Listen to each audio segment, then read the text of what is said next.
And my actual eyesight is there. The high drive. Deep center. Go, go, go. We're out of here. We're out of here. Say ya, playa. Just like they drew it up in Hollywood. Caladros, the 3-2. Swing and a miss! And the Audubon Green Wave have upset the Kingsway Dragons! And this is it for good! The Audubon Green Wave are back in the Final Four! A dog pile on their side! All right, ladies and gentlemen, welcome to DW Broadcasting's coverage of men's varsity. From our entire crew, we'll see you tomorrow. Have a good one, folks.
All right, ladies and gentlemen, well, as the college baseball season starts to wind down, we welcome you to another broadcast of Camden County College Baseball between the Bergen Bulldogs and the Camden Cougars right here on DWB.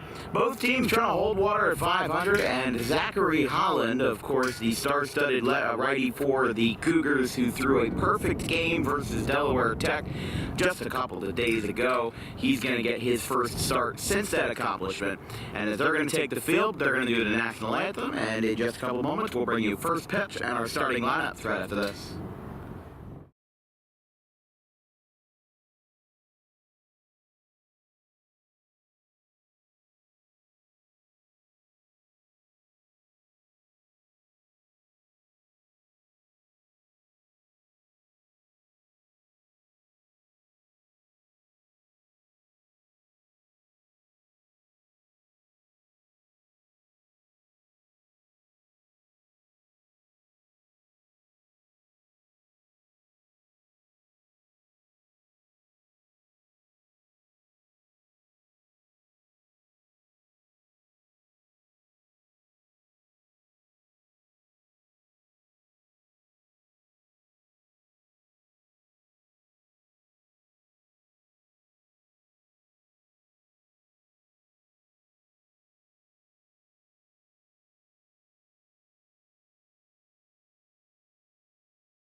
usually every other time I've done it, I go into the Camden.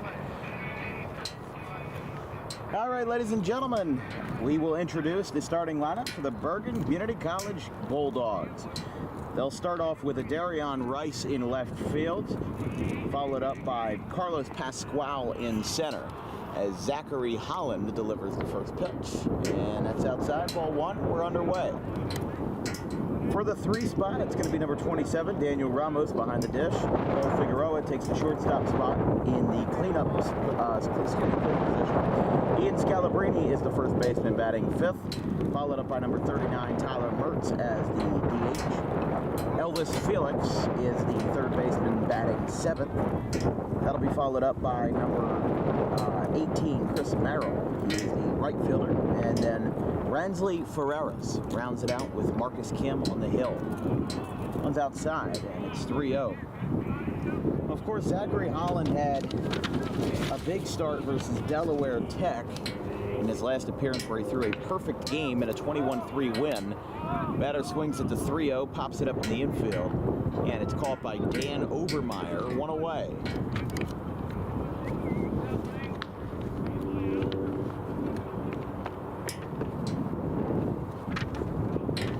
Bergen College going in to this Tuesday matchup, 13-23, with the head coach Stephen Mims.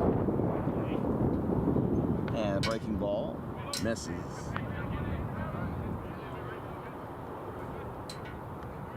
Bergen, however, 6-12 on the road, 5-8 at home. As a half-hearted swing goes back to the mound, and Holland will throw it to first. It's in time, 2 away. 2 up, 2 down, and he takes quick care of them, as here's Ramos.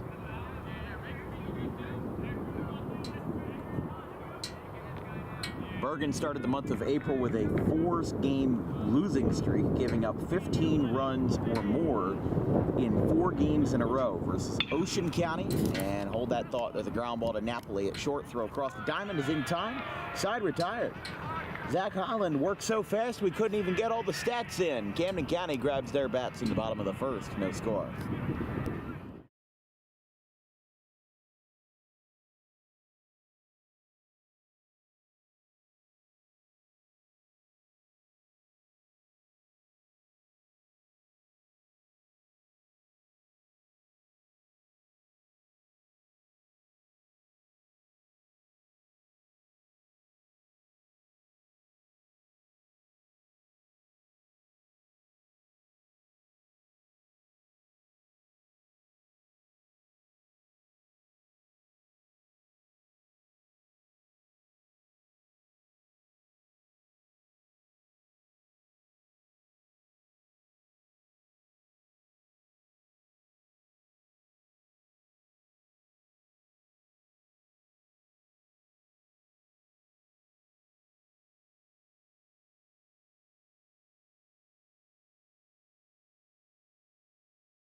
Bergen goes down in order in the first. Let's take a look at your Camden County Cougars starting lineup, brought to you by Tommy D's Home Improvement. For John Scanzano's Cougars, it's Dan Obermeyer at second base. Christian Caminotti not on the hill, but at third base tonight. Tyler Napoli, the shortstop, batting third. Gavin Callahan in right, batting cleanup. Ethan Arter is the first baseman, batting fifth. Nick Napoli is a DH in the sixth spot. Nate Ifey in left, batting seventh. Alec Justice, another Collingswood alum, behind the dish, batting eighth. And Slider Winslow rounds out the order in center. In the ninth spot, Zachary Holland, the right-handed pitcher out of Eastern, makes a start, and he's already got a scoreless inning. But the starting pitcher for Bergen and the Bulldogs tonight is number 12, or actually, excuse me, lucky number 13, Marcus Kim.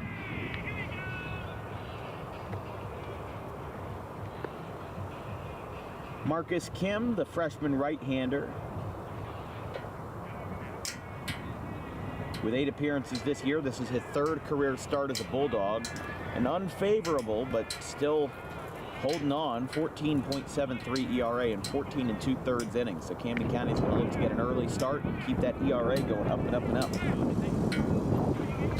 First pitch is high for a ball as the wind is blowing out tonight, but it made an impact certainly on March 30th when we covered the Lehigh Carbon doubleheader for Camden County.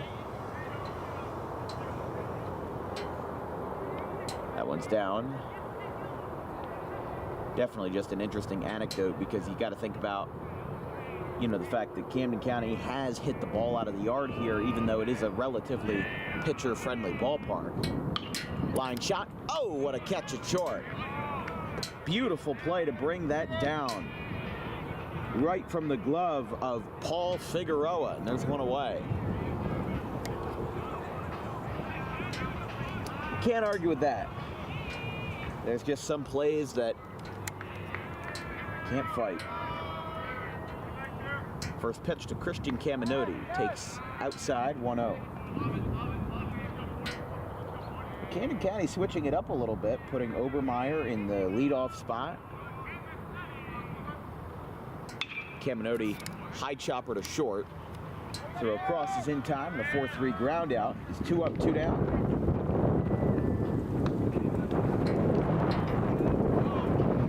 Here's Tyler Napoli.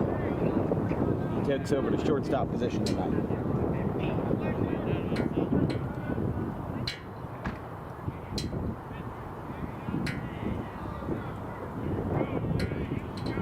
In that March 30th doubleheader versus Lehigh Carbon, he had a grand slam in game 1 to help give Camden County a 13-1 win. Counts 1-0 from Kim. Line drive, foul, 1-1.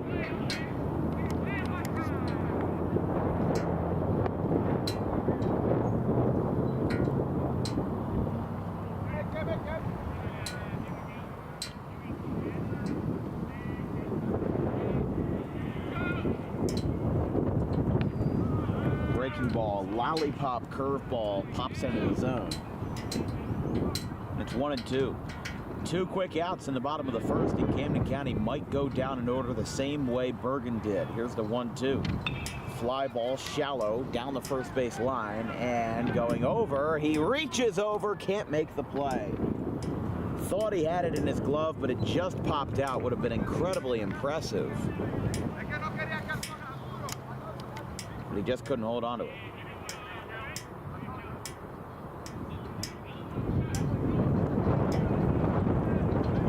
Tyler Napoli down on the count 1-2 and poked foul again.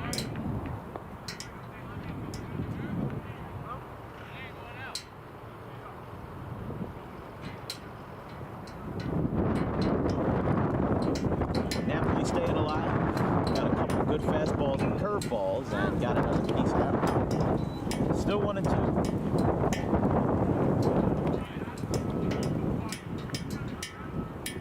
Yeah, wind appears to be blowing out, 70 degrees and sunny, not a cloud in sight here. Well, actually one behind home plate, but a very light one, I should say. Wind blowing 10 miles per hour south to southwest, which is out to center field. However, that is an out at home plate. Swing and a miss by Tyler Napoli. And in just 5 minutes, the first inning has passed. We've got 8 more to play, no score.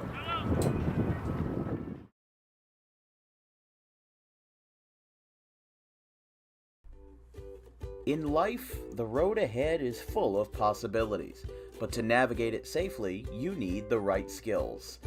Harper Driving School is the premier driving school serving Gloucester, Salem, and Camden counties. With experienced instructors, many of whom are teachers in local schools, we are dedicated to your success and will help you master the road with confidence. With an over 95% success rate of students passing their road test on their first try, you know your student will be in good hands while embarking on a huge step of their young adult lives, all while avoiding the lines at the DMV and getting insurance discounts. We chose Harper, and so should you.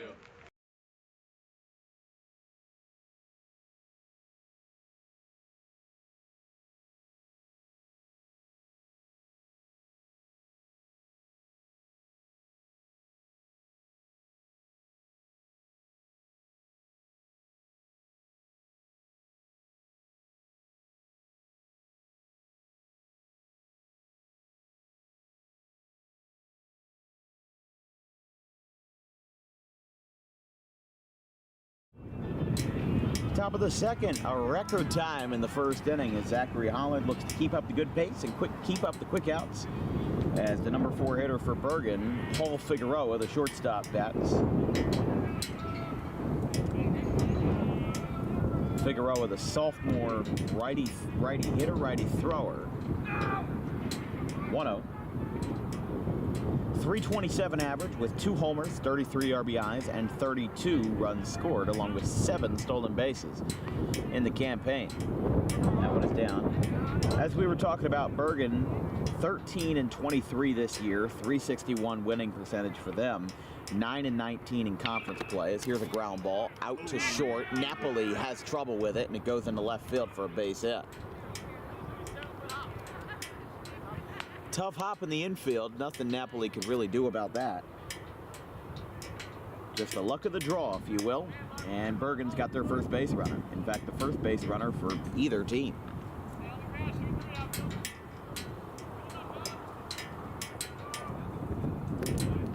Because that didn't hit Napoli, that is a base hit for Paul Figueroa.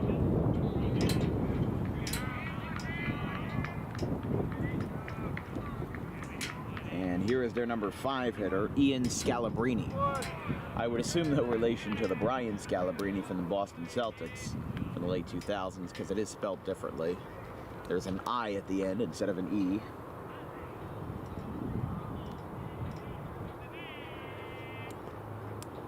Swing, that's 0-2.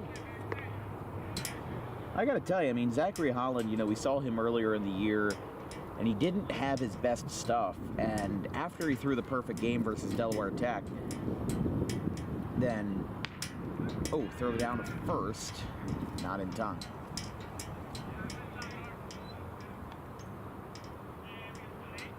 You know, after he threw that no-hitter, it was something special.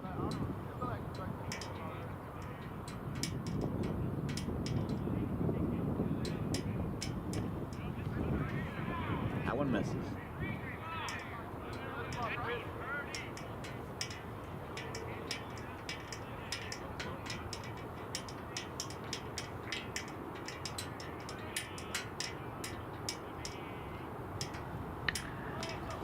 This one's given a ride out towards left field, going back, and it's off the wall. Stays in the ballpark, but barely. It kicks out in front, and Figueroa is going to get around to score. It's an RBI double. It's 1-0 Bergen off the bat of Scalabrini.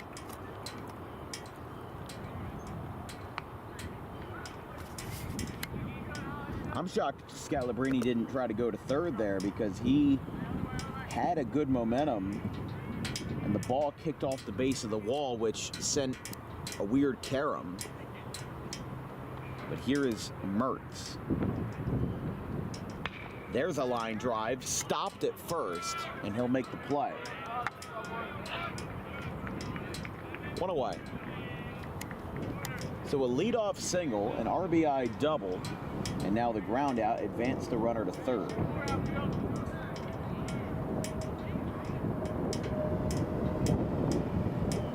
Now for Elvis Felix.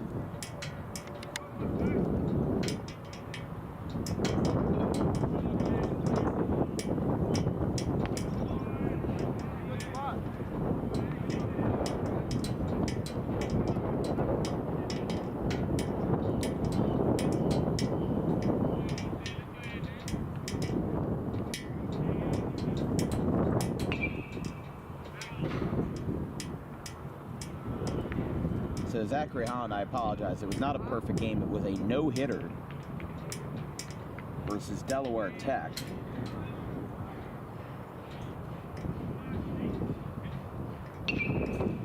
That's a little floater out towards short. Napoli's got a chance for redemption. He makes the throw. Run does score. So Scalabrini comes around on the RBI ground out off the bat of Elvis Felix. And it is 2-0 Bulldogs.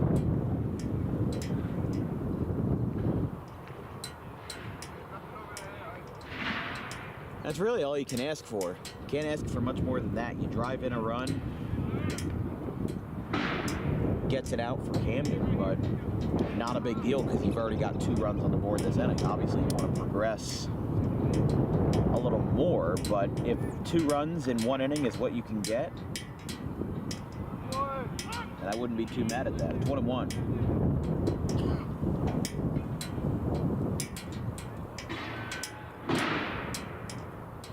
Some kind of construction going on, I would assume.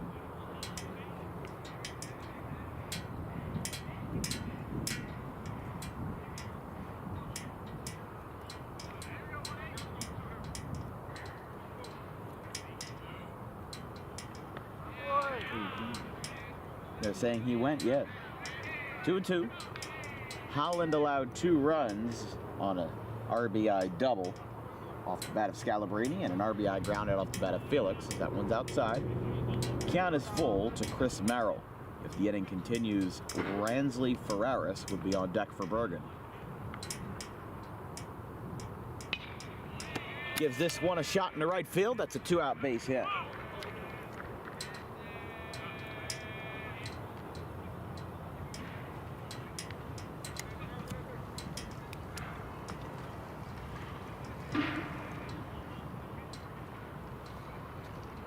So after a flawless first inning by Zachary Holland, he has now allowed those 2 runs and 3 hits total this frame, as that one's outside.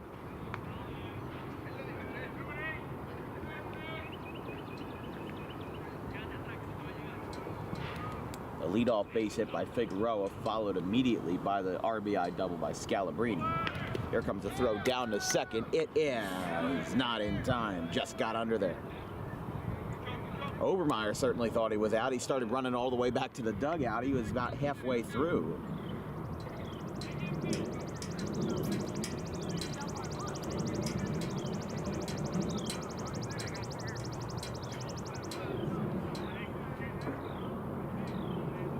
So Merrill on second, and the pitch. Change up. Ryan Slider in center field just put his hand straight up in the air like, what are we doing here? 2-1. Yeah, I'll try it again. There's a fly ball in the deep right center field. Holland gets tagged again. That ball is again off the base of the wall. Here comes another run in the score. It's going to be an RBI double at the bottom of the order off the bat of Ferraris, and it's 3-0 Bergen.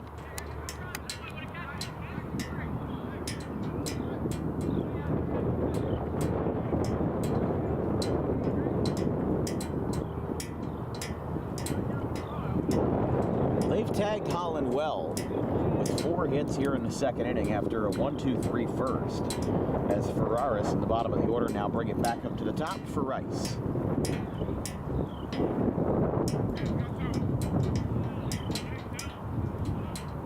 Camden County swept Bergen in the first 2 games of the series, which were all the way back on March 22nd. We were supposed to cover this game on March 23rd, but because of the rain that happened that weekend, it ended up raining everything out and postponing the game to today. That one misses.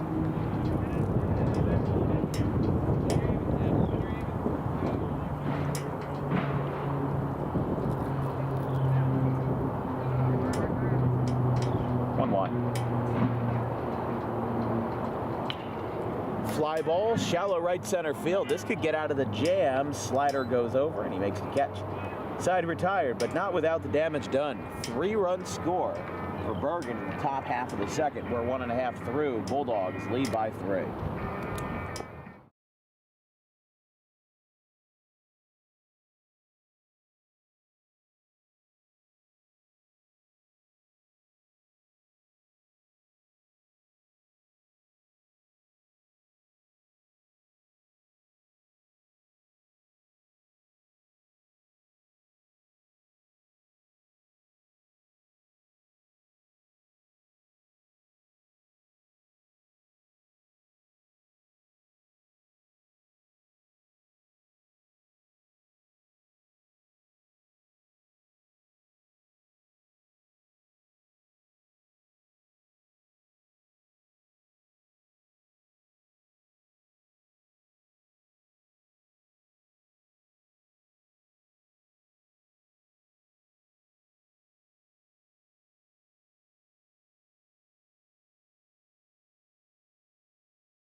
Samuel Kim back out for another frame for Bergen as the first pitch to Gavin Callahan is a swing and a miss. 0-1. Bergen grabbed 7 bats in the second and scored 3 runs, including on 2 separate RBI doubles, including from the bottom of the order. So Bergen has tagged Zach Holland well. No action yet in the Camden bullpen, but they've got a long game to play. So wouldn't be too surprised if they hold out for a little bit, just considering to see if he can maybe stop rocking the boat and, kind of plateau a little bit and hang on to it. Callahan with a swing and a miss on a circle change outside. 1-2. Callahan, the Gloucester High alum, and he swings and misses. Strikeout number 2 for Kim. 1 away.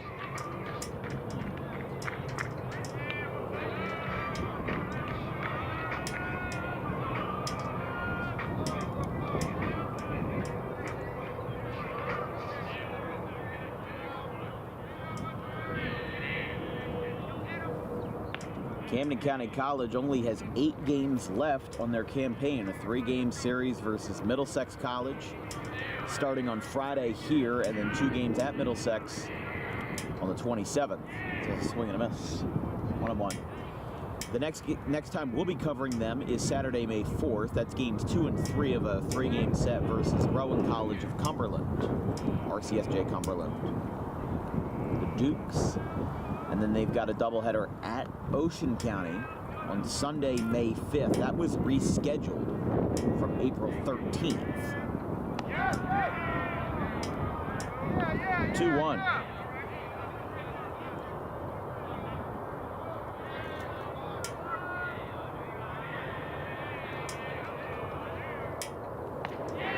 Took a big hack into that one, and it's 2-2. Camden County this year 11-15. They've lost 3 in a row. Unfortunately, they got swept by Salem. Lost 6-3, and then in the doubleheader, lost 10-2 and 12-4. Still respectable performances after game 1. After a sweeping doubleheader of Delaware County. 21-3 in game 1 and 7-1 in game 2. I would have thought 21-3 would be the game with the no-hitter, but it was not. It was the second game, 7-1, that Zach Holland got the no-no. The Camden County's been a little up and down. They got swept by Northampton. That's outside. Ball 4 to Napoli. And then they won 2 out of 3 versus Lehigh Carbon. But as we said, this is game 3 of a series that started 1 month and 1 day ago. On March 22nd, in 2 games at Bergen, Camden County won both by a score of 7-0 in both games.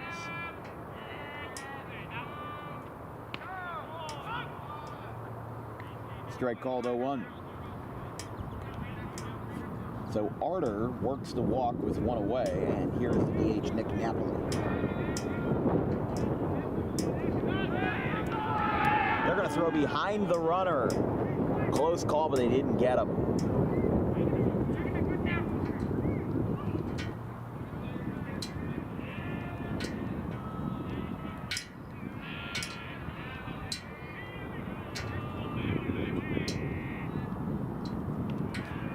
Outside.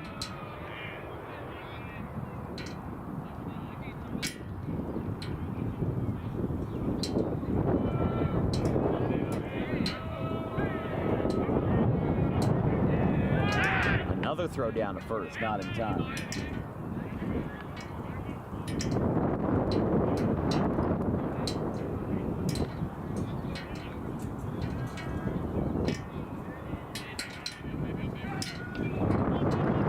Got a piece of it.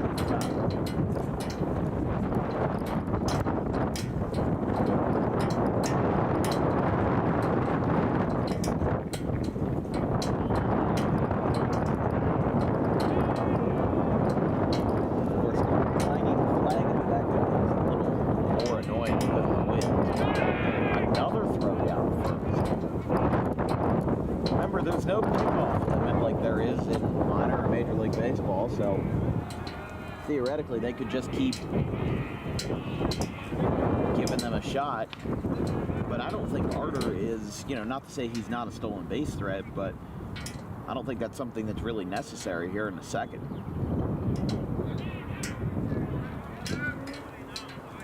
But I could be wrong. Throw down to first again. It's got to be, what, number 4 at least?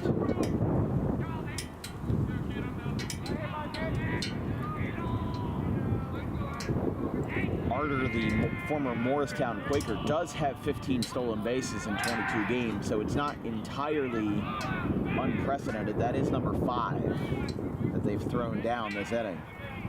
And this batter, because it's still 2-2 to the DH Napoli, who fouls it back and buys some more time. Arter with a .271 average, no homers, 9 RBIs, 9 runs scored, and 15 stolen bases.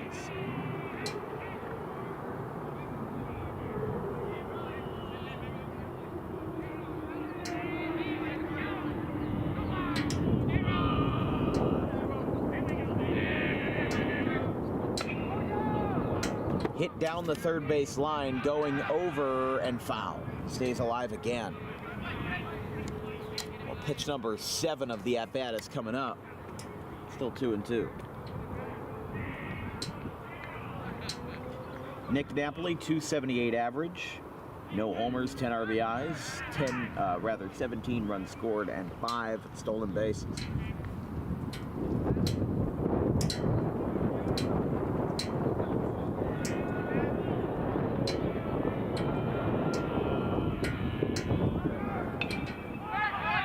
Up, out into the infield, going over. The runner's got to go back. He tagged him. Did he get the double play? Thought he did. I thought he got the tag. No, they're going back out to the field, so they just got one. Because if they got the double play, the inning would be over.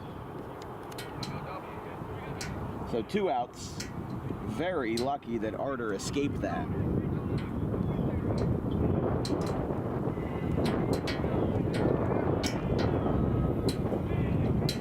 So here's Ify, former Collingswood Panther, as the throw down to second is on the money, and he got him. I guess those pickoff throws down to first did mean something after all. Arter is called out at second base, and he's got to do a lot of running because he almost got called out on that double play earlier as well. So we go to the top of the third, 3-0 Bergen. Tommy D's Home Design Center has opened a second location on Creek Road in Belmar, operating in Philadelphia for over 25 years and now expanding into South Jersey. Tommy D's is the place to go for kitchen cabinets, countertops, and cabinet accessories, heavily discounted compared to big box retailers. Stop in, take a seat, and watch as our experienced kitchen designer makes the kitchen of your dreams right in front of you. Tommy D's is the best in the business for quality kitchen countertops and cabinets that fit all budgets. Call us today at 856-210-9504 or visit the new location in person on the corner of Creek Road and Harding Avenue in Belmar next to the 42 on-ramp.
Top of the third inning, Bergen leads Camden 3-0 here in JUCO baseball from Blackwood. And I was going to say, Holland, they had taken the field and Holland was throwing his warm-up pitches. I don't know what the delay was. Coach Stephen Mims is out there.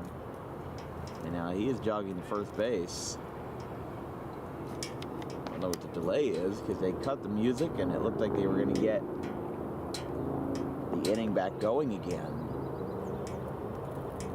But Holland is still throwing warm-up pitches, so I think they had to wait for the second umpire who just appeared from the dugout.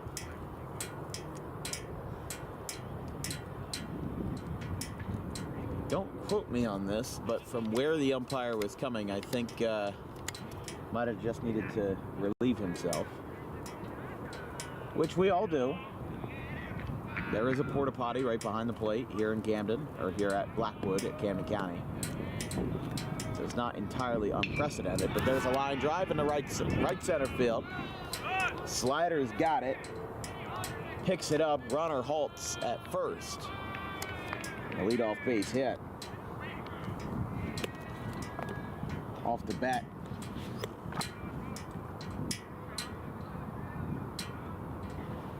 And that'll put Bergen County in business here.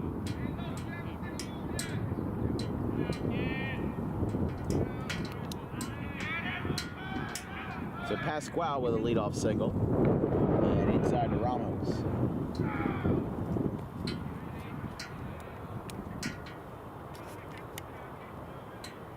Ramos grounded out to first his first time.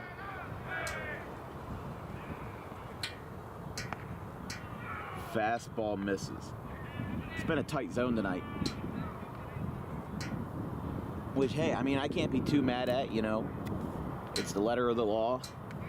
You're playing it where it lies, if you will. But obviously it forces Holland to be a little more creative in getting those balls into the strike zone because you can't paint the corners like you could with, you know, 85-90% of umpires. And a fly ball down the left field line, going over and making the catch is Ify. One away. Ramos is retired. And now here's Paul Figueroa.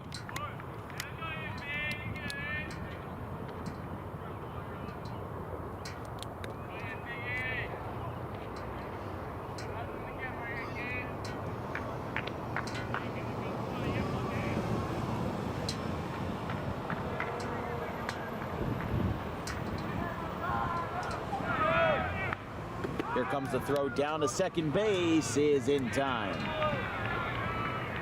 You get one, I get one. 2 down. Camden County's inning ended on a stolen base attempt by Arter, and now Bergen County gets another out against them.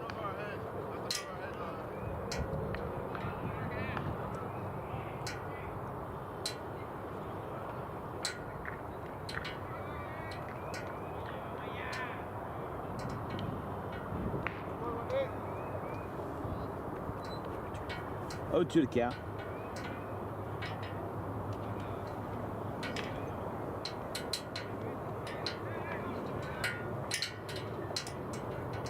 One, two. After Figueroa, Scalabrini would be on deck.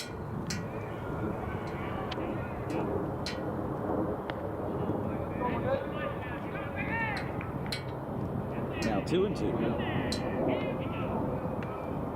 Camden County will have Ify, Justice, and Slider, 7, 8, 9 in the third. Count is full, 3-2. He was ahead 0-2. And now a fly ball out to deep left field, and it is long gone. He flipped the bat halfway down the third base line. And Paul Figueroa, with a solo shot to deep left field, goes in the parking lot, and a quiet crowd reacts to a 4-0 game. He pimped that too, man. He got all of that one, no doubt. Paul Figueroa with a solo home run to the left is, man, long shot. DWB home run number 15 this year. The umpires are now discussing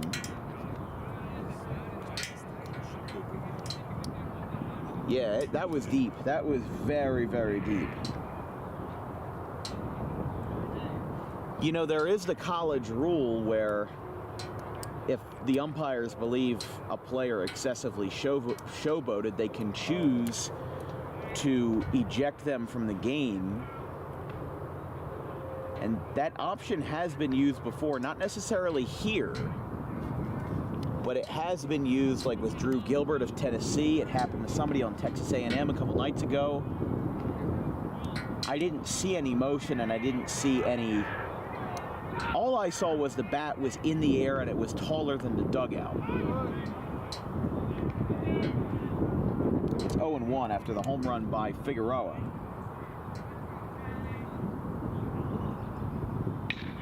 That's a line drive in the left. There's a base hit. Ify picks it up, and Bergen stays alive with a 2-out single from Scalabrini. And just to think, if they didn't get that stolen base at second base, it'll be a 5-0 game because he would have had a 2-run shot there. Scalabrini now 2 for 2 with 2 singles.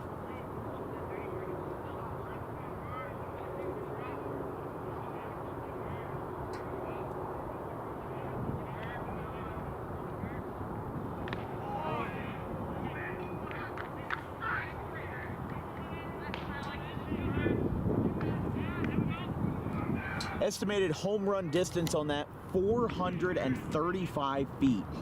The longest home run of the year, and Ethan Arter puts an exclamation point to stop that inning. A line drive to first is caught, but Paul Figueroa breaks the record for DWB's longest home run in 2024. However, he doesn't care about the distance. He cares about that he got his team on the board. It's 4-0 after 2. In the third.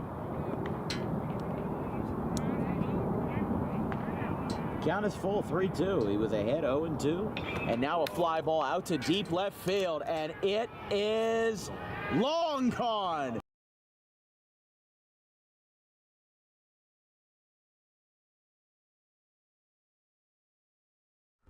Garden State Pet Center is an independently owned full-service pet store. Our specialty is promoting companionship between people and animals by providing the healthiest product choices available, including all-natural foods, supplements that support and relieve health issues, and innovative products for pet parents. Our goal is to provide our customers with a relaxing environment, and while we're not striving to be the biggest store on the East Coast, we're striving to be the best.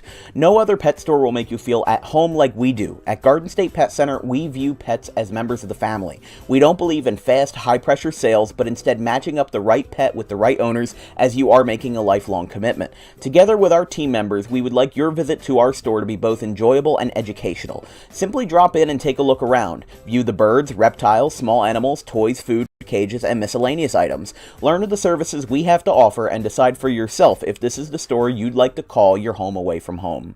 Victor Santucci, owner of Garden State Pet Center. Visit us today.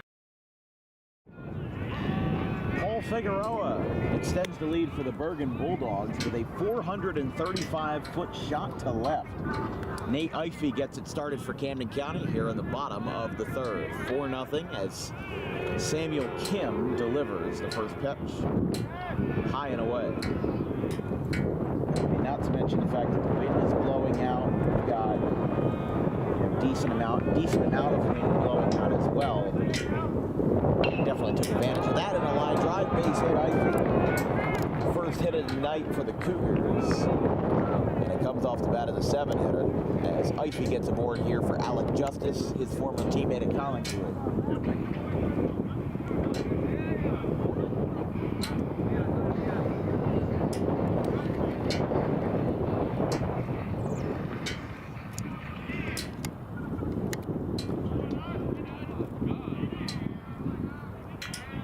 Both of DWB's longest home runs this year were hit at this very ballpark in Camden. As a ground ball over the middle, that one's going to skip off the glove, but it's taken, and he gets the out. He got one after a carom and a half at short. A bobbled ball ends up being a 4-6-3 fielder's choice.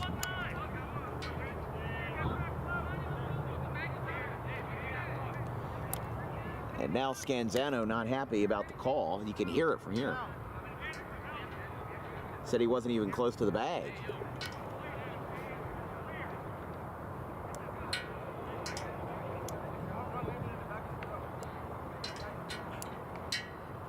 The umpires are going to confer here. Both probably got a decent look at it because it was right back up the middle. But if he didn't tag the bag, then Ify would be safe and Camden would get 2 runners on, which would definitely be a good sign for them as they would have some good production at the bottom of the order from the number 9 hitter, Slider.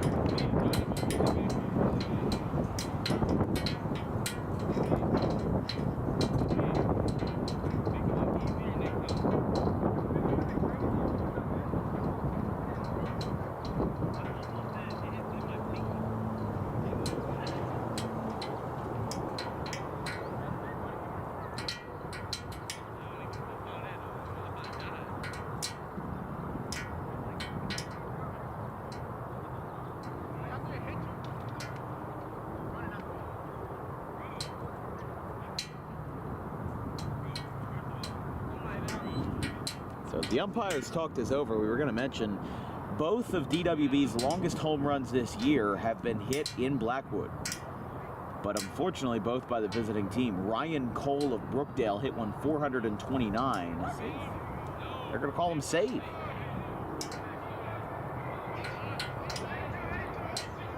So now, wait. Well, no, Ify just took his helmet off and he's going back to the dugout. So, no, he's out. Yeah. I don't know. That's weird. Line drive, foul. I was gonna say, make up for it, you know. So Justice reaches, and with one away, here's the number 9 hitter, Ryan Slider, the former Winslow Eagle. Throw down to first. Winslow at the very southern tip of Camden County, right down near Atco, and probably the southernmost border of Camden County, because down there you get to Atlantic County and Cumberland County, and not too far, and you're down the shore. I mean, that's kind of funny how Camden County is shaped. It's very narrow, because you can go 15 minutes down the road from where I live in Audubon, and you can be in Gloucester County right away. And then you go 15 minutes up the road to Cherry Hill, and then you go past Cherry Hill, and you're automatically in Burlington County. And Burlington County goes all the way down towards Hamilton. Go through like Medford and stuff like that. But Camden County's angled in like a 45-degree angle, and it's downward. A little floater out towards first, going out. That's gonna drop. The runner skipped. That ball skips away.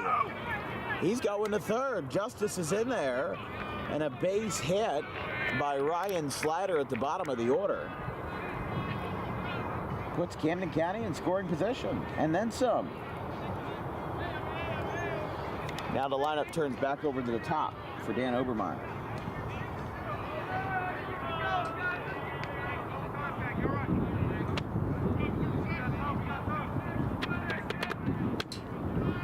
Two outs.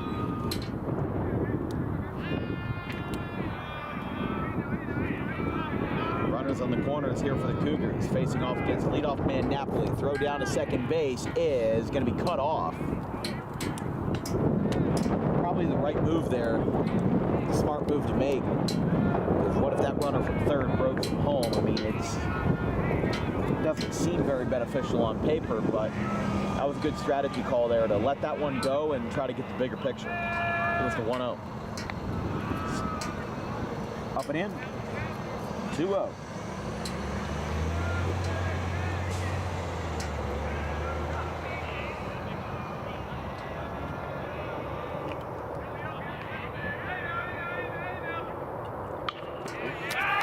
Got a piece of this one and hits it well into the gap in left center field. The ball trickles around the wall. Scoring is Justice. Getting down to second is Napoli. And an RBI double. I don't know why. There we go. Finally.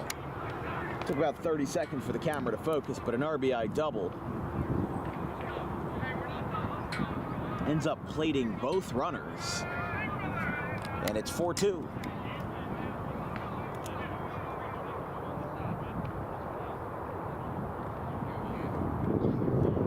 scoring is Justice and Slider. And now here's the lefty Caminoti.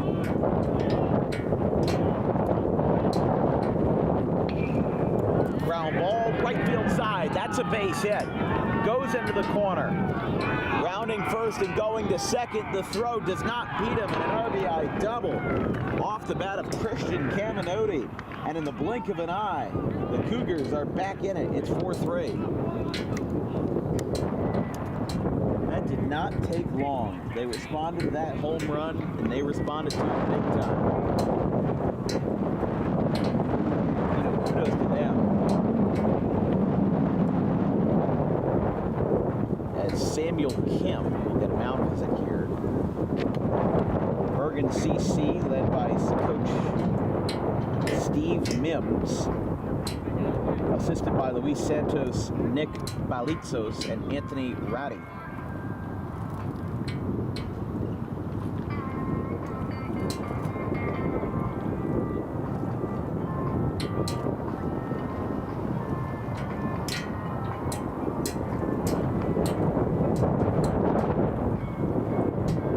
Bergen did have somebody warming up, Camden had Kyle Lizer warming up with the pen, and it looks like he is still warming up there.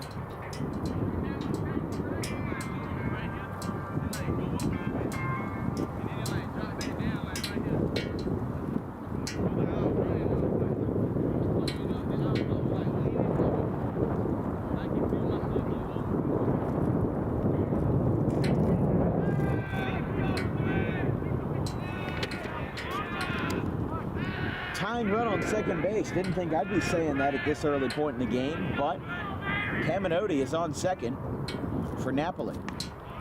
So, excuse me, Dan Obermeyer got the 2-run double, and now here is Tyler Napoli. I'm so used to the Napoli's hitting in the leadoff spot that it was a little bit foreign to see anybody other than them in the number 1 position.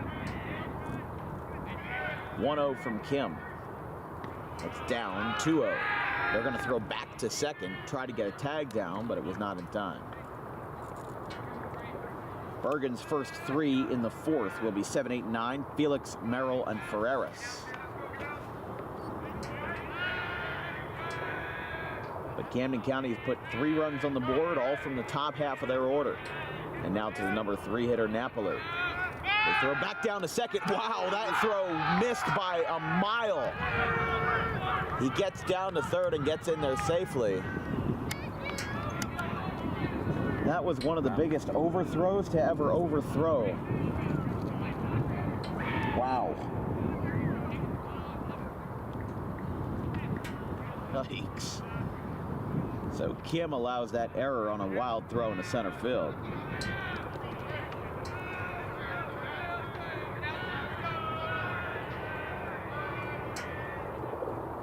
Now Napoli gets on top of this one out to short. Throw down to first is in time. Side retired. However, Camden County... I'm sorry. Got a little ahead of myself there. They did tie it, yeah. Thought that was going to be it? No. RBI ground out. The top 3 hitters in the order have both driven in runs. They have all driven in runs. And now here is the lefty from Gloucester, Gavin Callahan. Hit one out in their doubleheader versus Lehigh Carbon on March 30th. That was on our broadcast. It went 403 feet, just missed the storage shed in right field. It's down.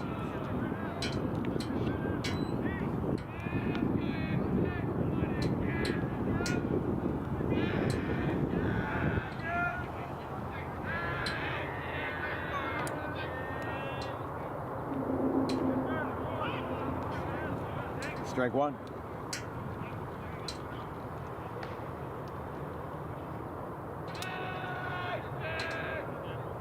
Two 1. Callahan gets on top of it, and it's foul. 2-2. 2 balls, 2 strikes, 2 outs, but a tied game just like that here in Blackpool.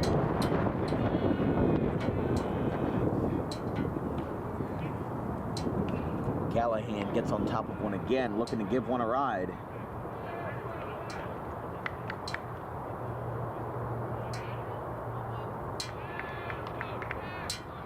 Callahan, the sophomore out of Gloucester, swings and misses. He got him. Threw it down to first, and the side is retired. However, Camden County with 3 crucial base hits from the top of the order, including an RBI double by Obermeyer, an RBI single by Caminoti, and an RBI ground out by Tyler Napoli, tied this game up. It's 4-4 after 3.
New pitcher for the Camden County Cougars, a fellow who's very familiar to wearing navy and white, the Timber Creek right-hander Kyle Lizer, the freshman, this year getting another appearance, his 5th of the year for Camden County. 6 innings pitched this year, 3 strikeouts, 2 earned runs for a flat ERA of 3, 3 walks, 3 strikeouts, 4.5 K per 9. First pitch is a strike. Holland's day is done.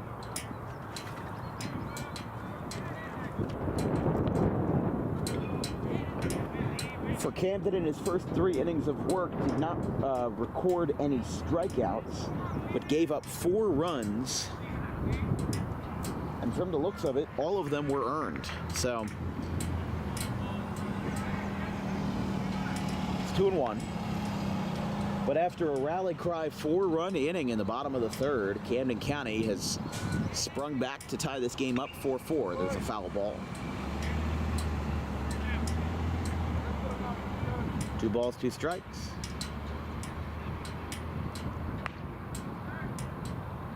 And Camden County wasting no time getting another arm up in the pen, which is number 29, Jack Dugan of Cherry Hill West. There's a foul ball. Still 2-2.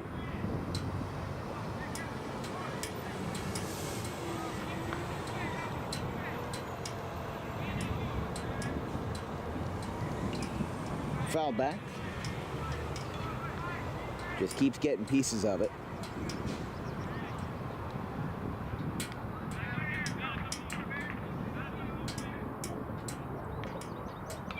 Fouled back.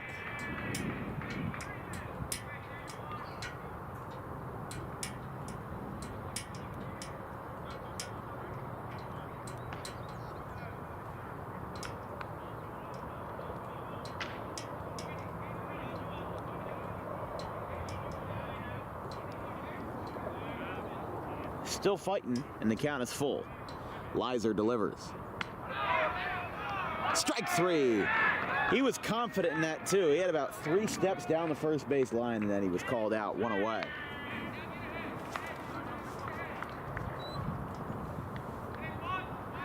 First strikeout by Camden County's pitching staff, as now here's the number 8 hitter, Merrill. First pitch is down. It's time for DWB Trivia Time. Today's question is, what is the highest grossing baseball film of all time, or baseball related film? Is it A, Field of Dreams, B, 42, C, A League of Their Own, or D, Moneyball? This is a Moneyball down to second base, and a nice throw. Got him. Bergen wanted that call to go the other way. And a 4-3 ground out to the other side of the infield is out number 2 for Camden.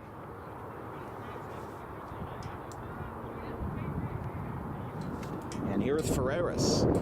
He had an RBI double in the top of the second as a part of Bergen's 3-run frame. That one's down, so he's 1 for 1.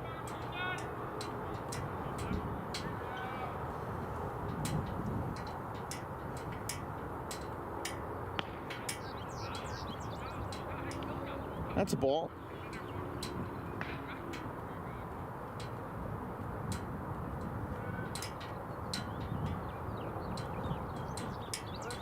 All the way back now, let's go.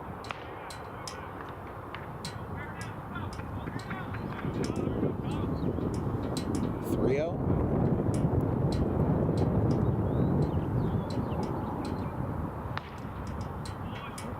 Ball 4.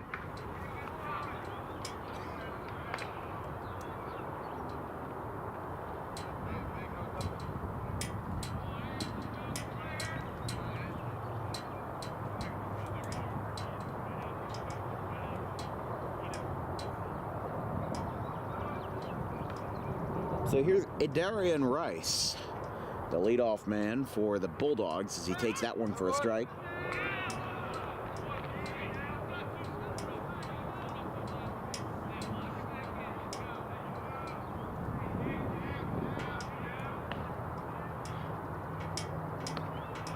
That one misses.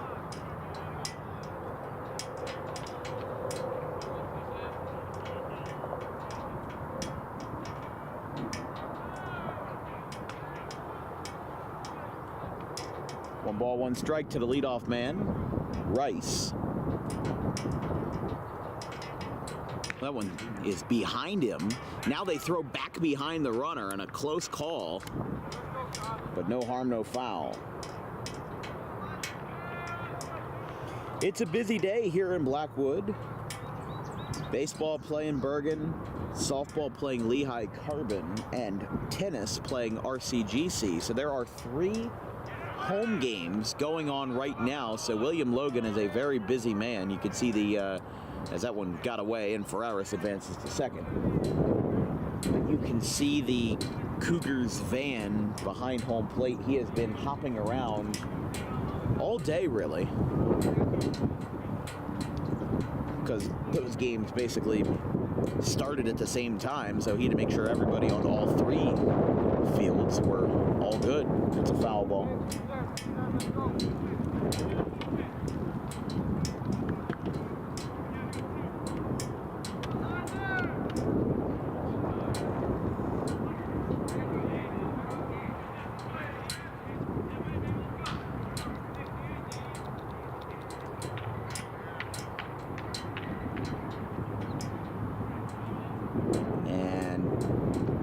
That one was called dead. The runner was going to get down to third. I think it might have just gotten the end of his bat. Might have barely made contact. But the count is full. 3 balls, 2 strikes, 2 outs. Bergen looking to break the stalemate. 4-4 game here in the 4th. Versus Rice. Rice gets a hold of this one and sends it to center. Slider calls for it, goes back, a tough play, and a near miss, and the side is retired. Bergen and Camden County all tied up 4-4 going to the bottom of the 4th.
Sam Campbell.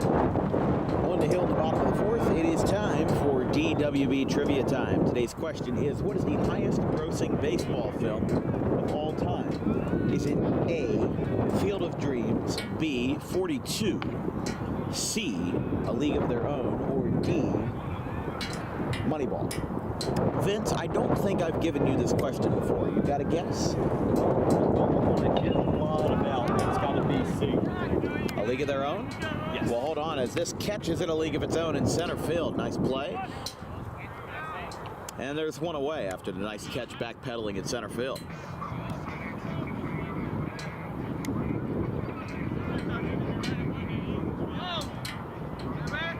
Taken care of by Pasquale.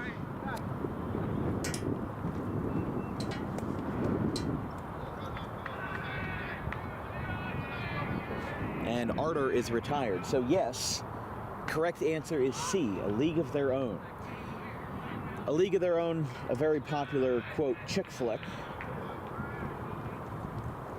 Hence why it might have gotten a little more in the box office. But all four of those movies are top 5 in the highest grossing list.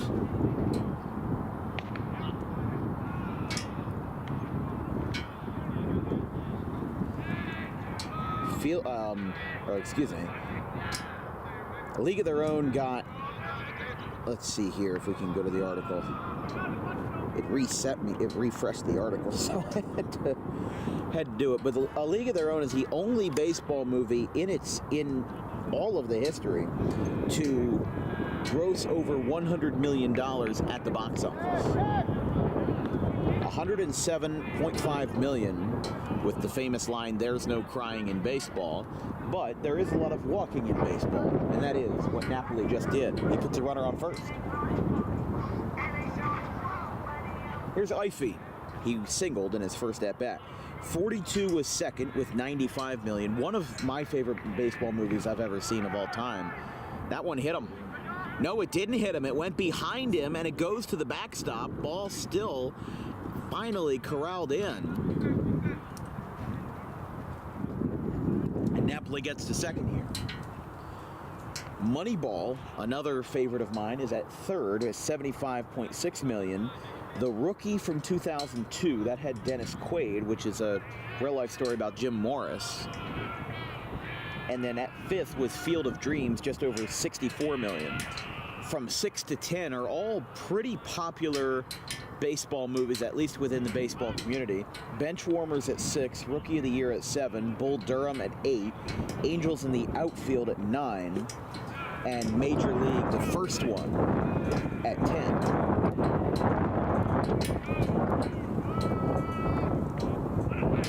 I've seen most of these movies, but a ground ball to third, picked up, throw across to Diamond is in time.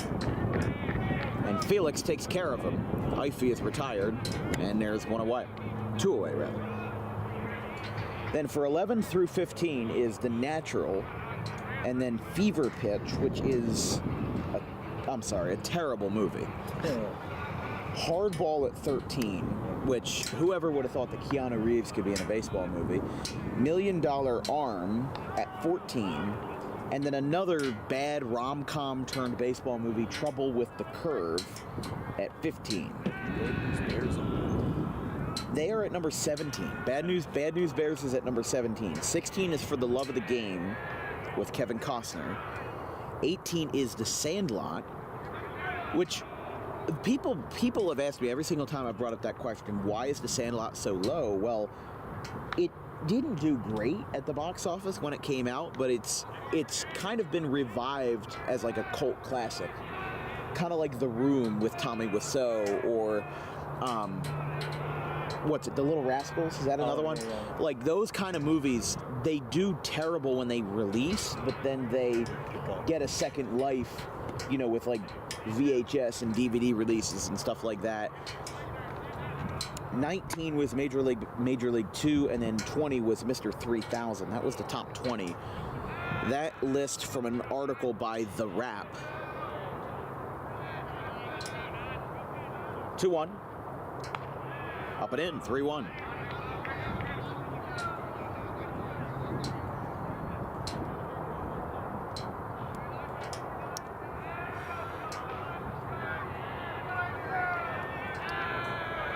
3 balls, 1 strike, 2 outs. Go ahead run for Camden on second base.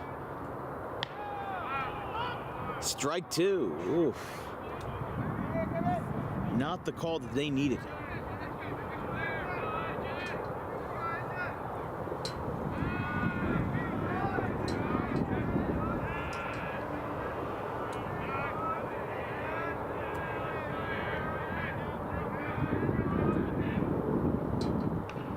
Taps this one back to the mound. They will say it's a fair ball, and the side is retired. We're still tied 4-4 after 4.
Top of the 5th, this broadcast is brought to you by Garden State Pet Center. Make your pet happy and healthy today with the most organic food products available in South Jersey. Visit today 7 days a week at 226 South Woodworth Pike in Audubon, or visit online anytime at exoticpetsnj.com.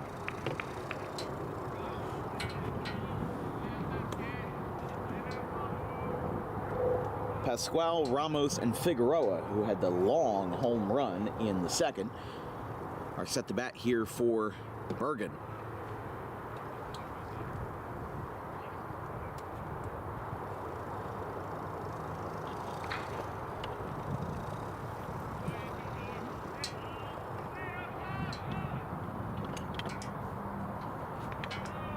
That one's up high at the letters.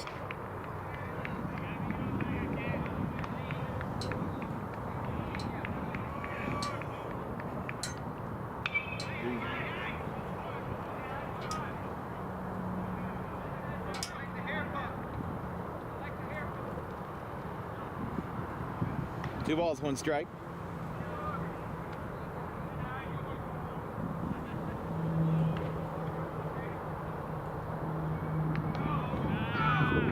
That one's down and away, 3-1.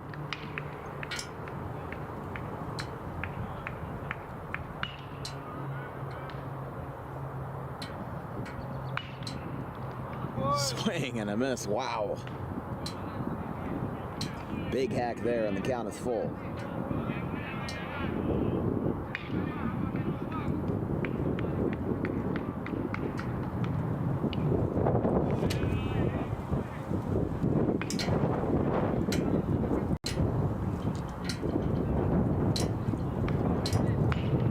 Count is still full here to the number 2 hitter, Pascual.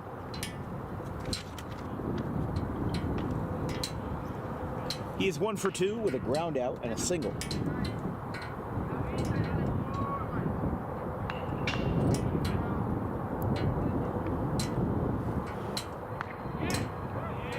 Ball 4.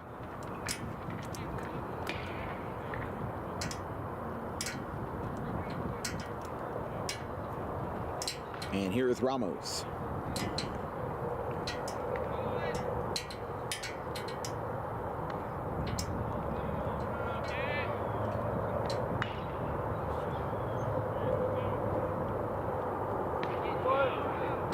Strike 1.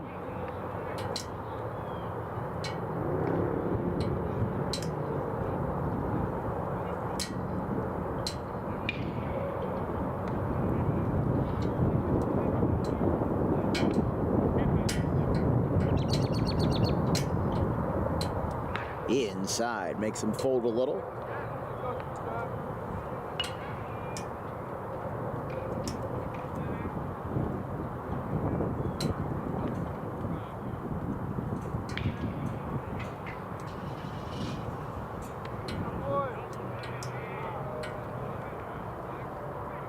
One ball, one strike. Or 2 balls, 1 strike, rather.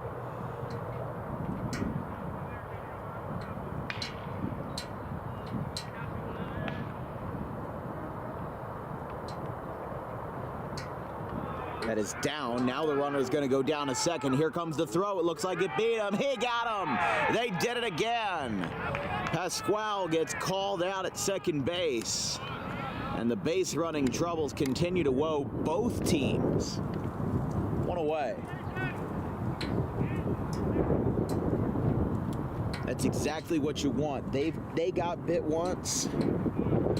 Now an opportunity to do some biting of your own.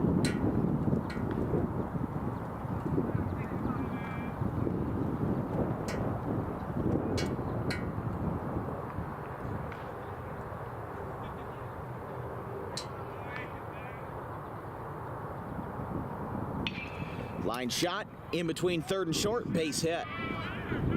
It's a shame he didn't have any base runners on, but he pumps the brakes and Ramos has a single with 1 away.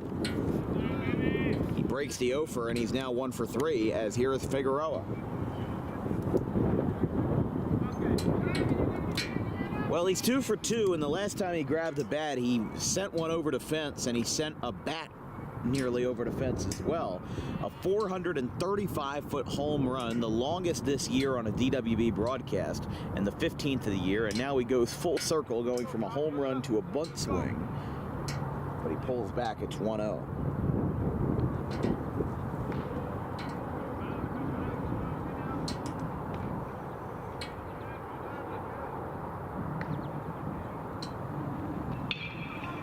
Gives this one a ride to left, and it drops for a base hit.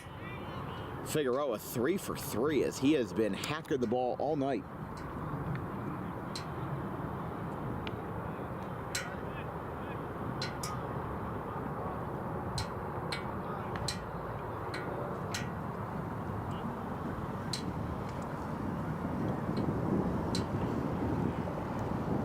So John Scanzeno coming out. Looks like Jack Dugan of Cherry Hill West coming in. We'll take a quick break after the pitching change. It's 4-4 with the go-ahead run 90 feet away, or excuse me, in scoring position for Bergen. We'll be right back. In life, the road ahead is full of possibilities, but to navigate it safely, you need the right skills. Harper Driving School is the premier driving school serving Gloucester, Salem, and Camden counties. With experienced instructors, many of whom are teachers in local schools, we are dedicated to your success and will help you master the road with confidence. With an over 95% success rate of students passing their road test on their first try, you know your student will be in good hands while embarking on a huge step of their young adult lives, all while avoiding the lines at the DMV and getting insurance discounts. We chose Harper, and so should you.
Jack Dugan, the right-hander out of... Actually, no, that is not number 29. That is number 99. Eric Berger, we got faked out. Dugan is still warming up in the bullpen, but Eric Berger just came in here to pitch the top of the fifth. After 2 runners are on, 1 in scoring position, as that first pitch is high.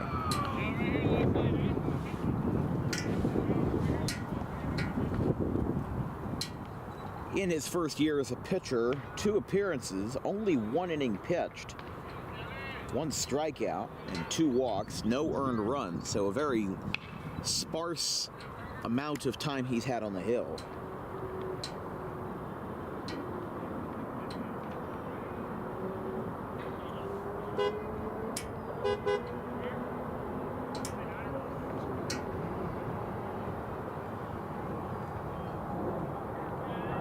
We'll try that again with Berger. Runners on first and second, and the pitch is down.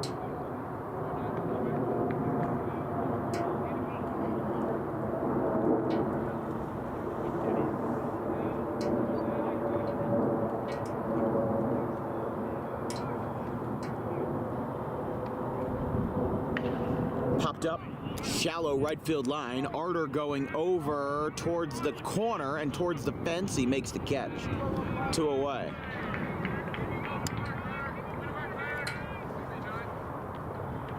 And here is Scalabrini.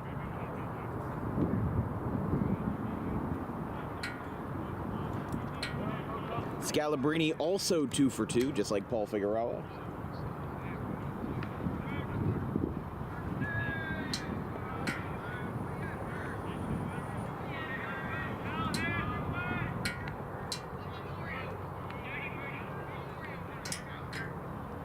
To the lefty, that one's down, 1-0.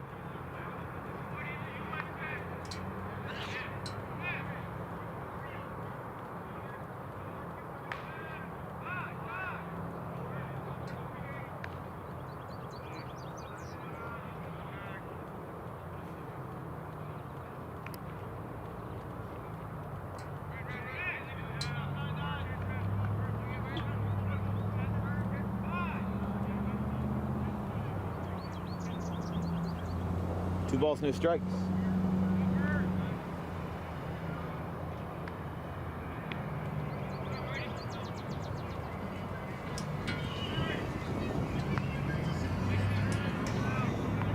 Three-oh.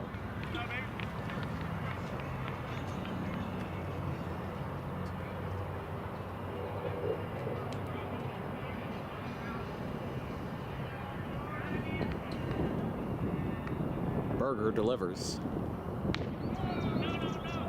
That is ball 4, and a 4-pitch walk loads the bases.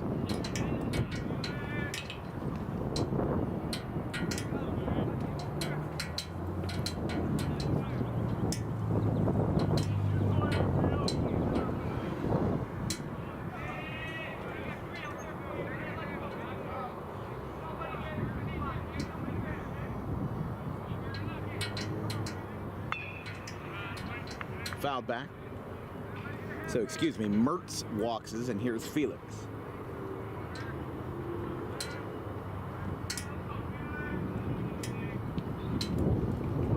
Felix 0 for 2, but does have a RBI on that ground out. That one skips away, and with the bases loaded, here comes a run, and Bergen takes the lead on a wild pitch.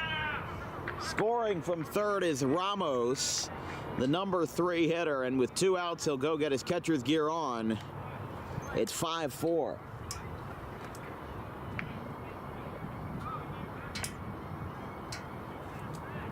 that's the last thing you want it to do, and you don't want it to be that reason why you give up the lead.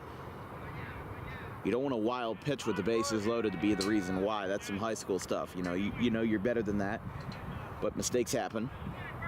1 ball, 2 strikes. Got a chance to right the ship, though, in the bottom of the first.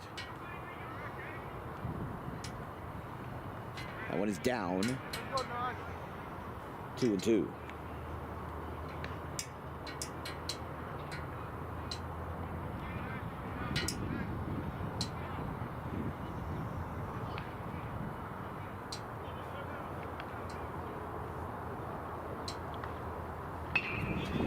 poked out towards right center field. That one drops. 1 run will score.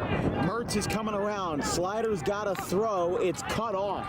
And a 2 RBI single off the bat of Elvis Felix makes it 7-4.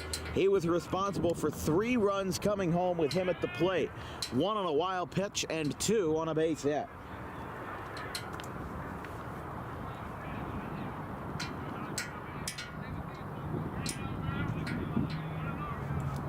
So Ramos, Scalabrini, and Mertz have all scored in this frame at the 3 spot for the Bulldogs, as that one misses low and away to the number 8 hitter Merrill.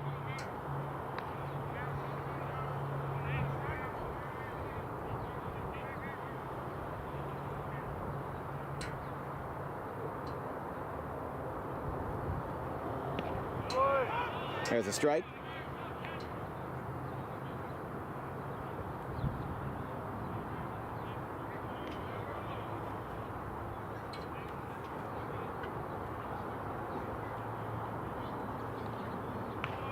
Swing and a miss. Throw down to first is in time, but damage is done. Bergen County puts up 3 runs, including on a 2-run single off the bat of Elvis Felix. He saw 3 runs cross the plate on his watch. They lead 7-4 at the halfway mark.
Bergen County with Marcus Kim back on the hill. He's going to pitch inning number 5 as a ground ball foul towards the Bergen dugout.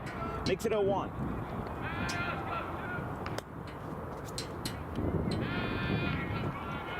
For the second time tonight, Bergen had a 3-run inning and a 7-batter frame.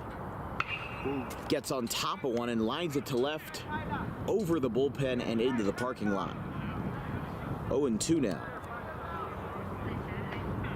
They bat 9-1-2 in the 5th. Slider, Obermeyer, and Caminotti. Slider takes outside.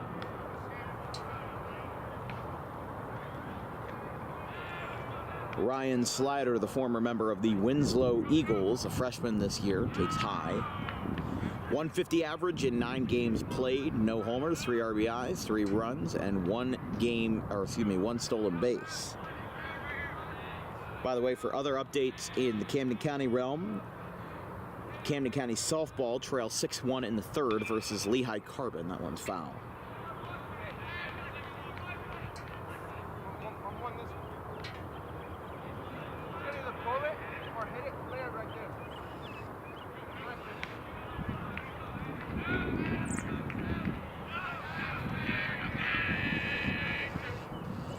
That one's high.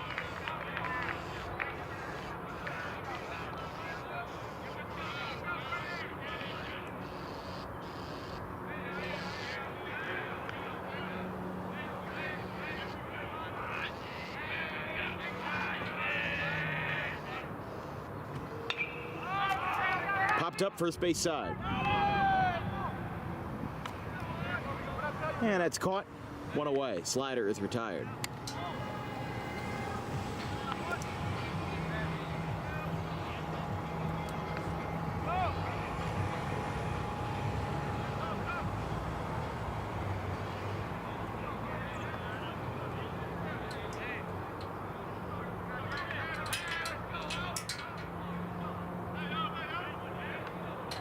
If you're just tuning in, Bergen took a 7-4 lead over Camden. As a quick out and a first pitch down to Obermeyer. Obermeyer, the freshman out of Bishop Eustace, outside. .333 average in his freshman year in 23 games played, no homers, but 11 RBIs, 18 runs scored, and 12 stolen bases.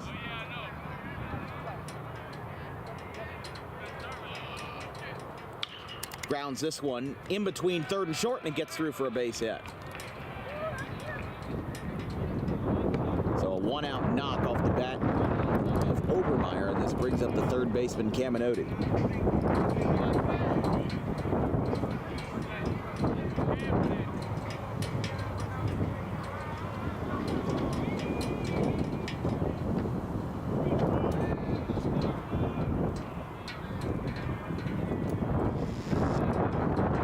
1 for 2 for Camden tonight.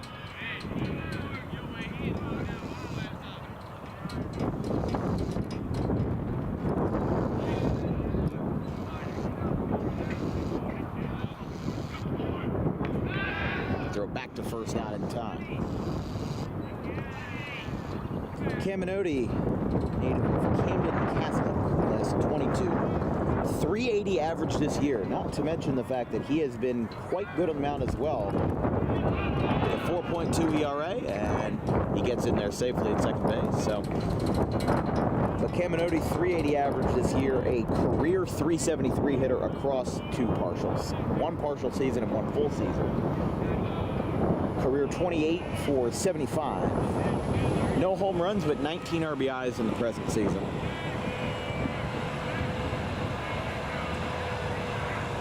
And another throw down to second, not in time.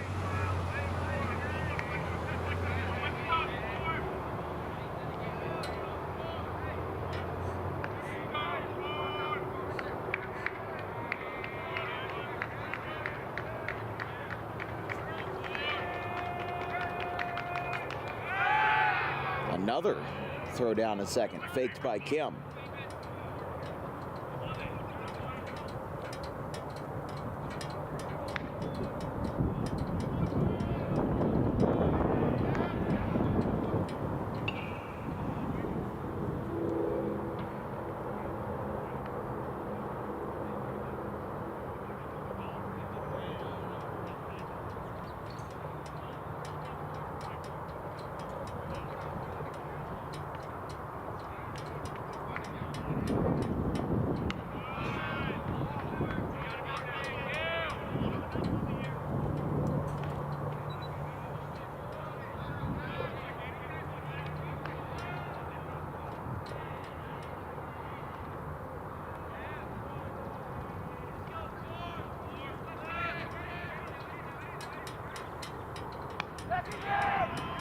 No, they said he didn't go, and that's going to be ball 4. A borderline call. And here's Tyler Napoli.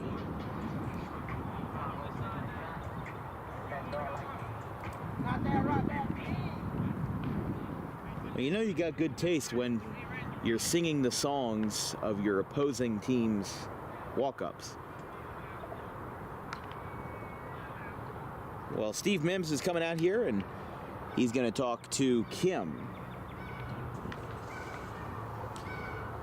I mean, if Napoli can at least drive in a run, send a message here with 1 away, you don't want to be stagnant all night. That's the last thing you want if you're Camden County. You don't want to lag behind here. You want to be proactive, and you want to get ahead. I mean, they've been ahead before. They've been down before.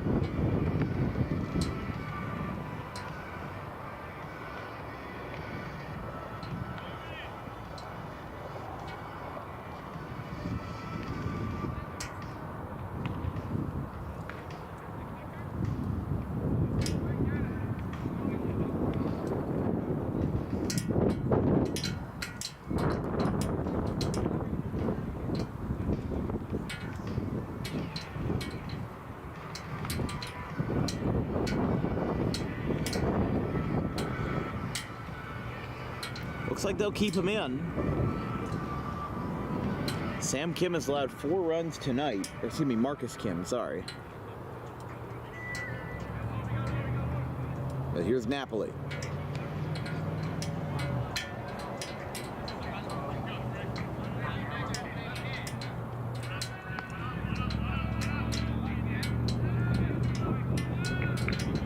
Tyler Napoli out of Timber Creek.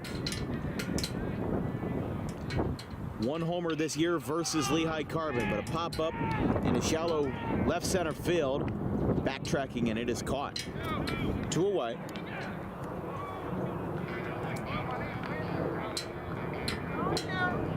Here's Gavin Callahan. Looking to turn it around after going 0 for 2 with 2 strikeouts.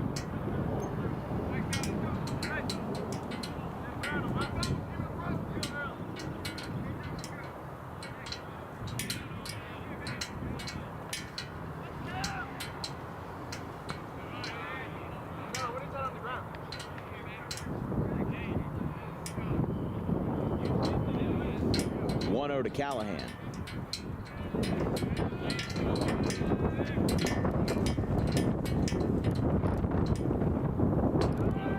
That one's high.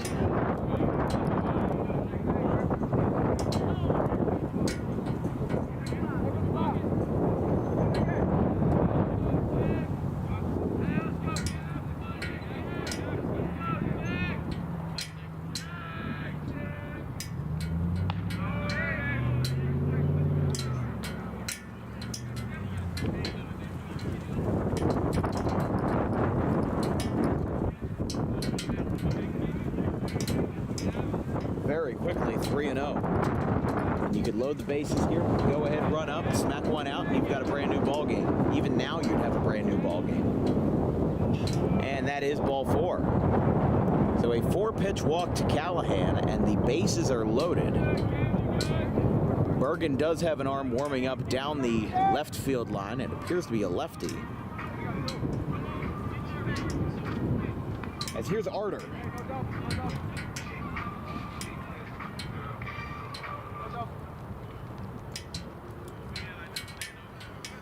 So nowhere to run, nowhere to hide. Bases loaded here for Camden County.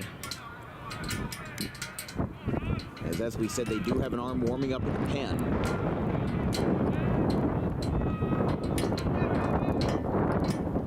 First pitch curveball misses. 1-0. This broadcast is brought to you by Tommy D's Home Improvement.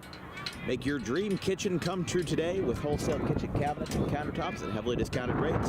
Visit today at 612 Creek Road in Belmar, next to the 42 on-ramp. There's a strike.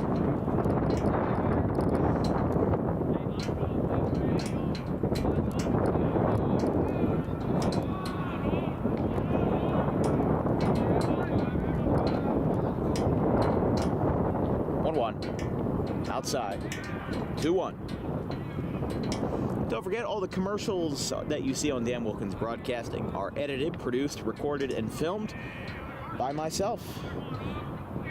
I do this as a side opportunity for the broadcasting, and it helps improve our equipment with expenses, and also goes towards my college fund. So if you are a small business owner who is interested in helping us out, packages go for as little as $250 for 6 months. You send me an email at thedanwilkinsshow@gmail.com for more information. There's a strike. A late start. Arter thought he had it. But the count is now 3-2 with 1 away, bases loaded.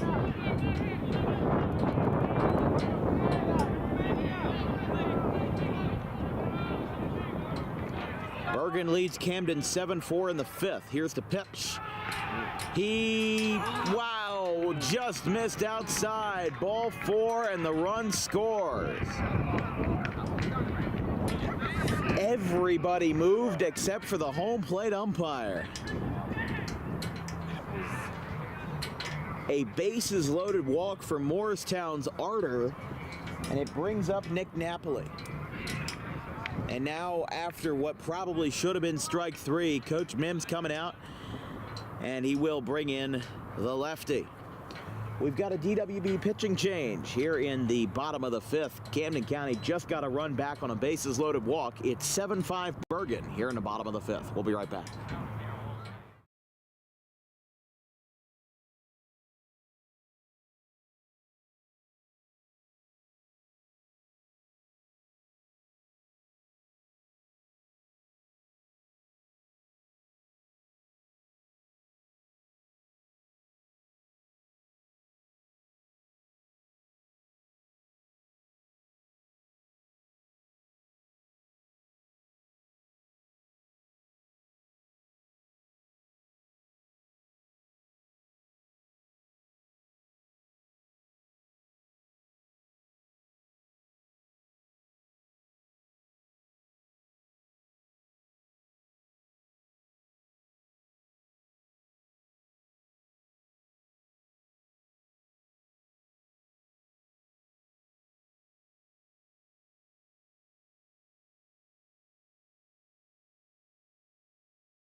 On the hill for Bergen with a pitching change.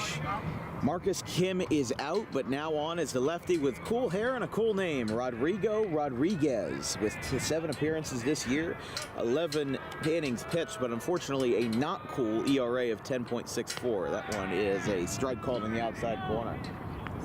I think a very similar pitch to that was called ball 4 about 2 minutes ago. Napoli, but now with Ify at the dish, bases loaded. Tying run is in scoring position in the form of Callahan. That one's high and away. 1-1.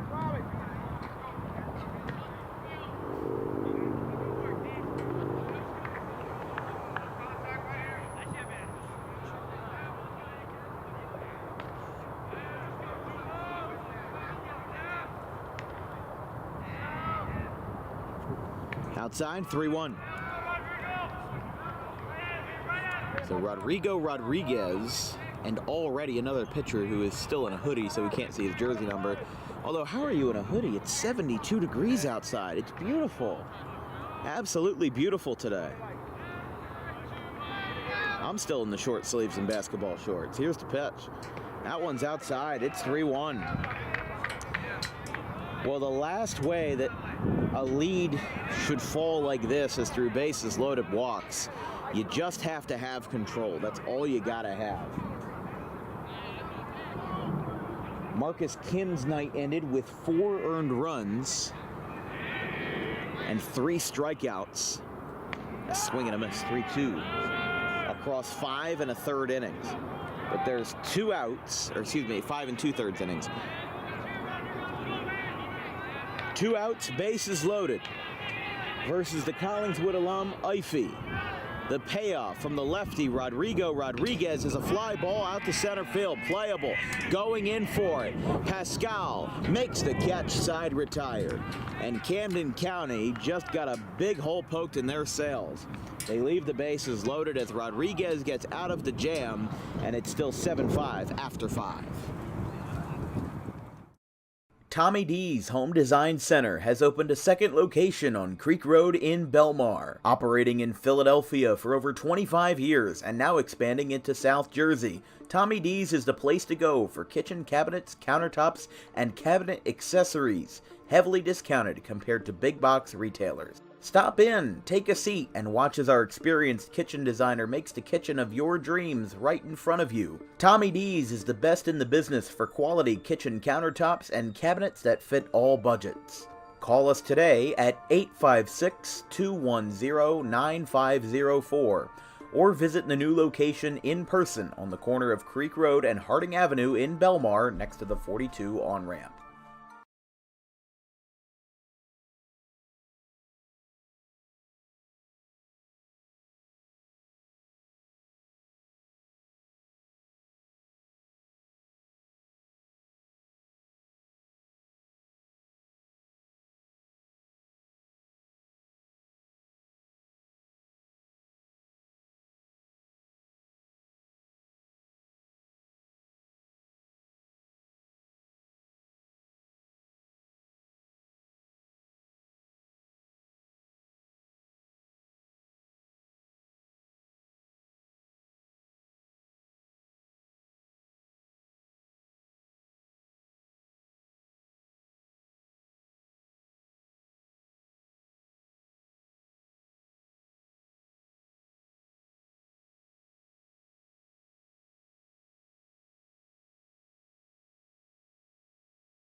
It's Ferreira, Rice, and Pasquale. 9-1-2 for Bergen in the top of the sixth. Is that one misses? Kim got taken out. Rodriguez came in for Bergen, and they got out of the jam. Camden left the bases loaded, and they trail by 2 here in the top of the sixth, as that one's a ground ball out to first to Arter, who is shifted to the right. A throw down to Berger is in time, and there's one away. Nice job by Eric Berger to cover the bag.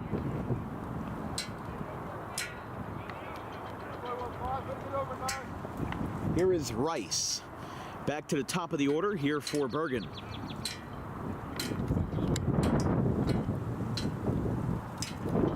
Rice 0 for 3.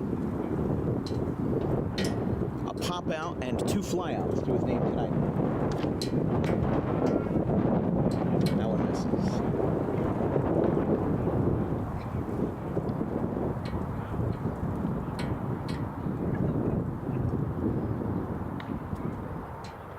Inside.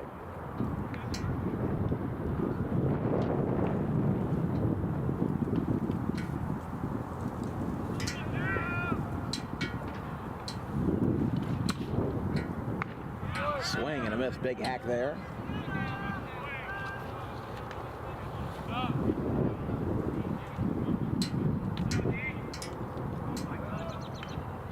And another foul back.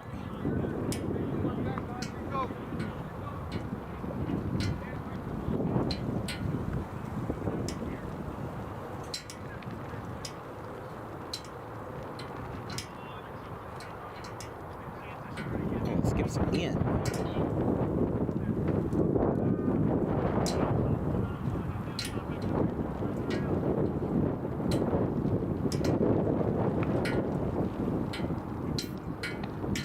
That is down, ball 4. And Rice reaches base. The man they call D. He's on for the first time tonight.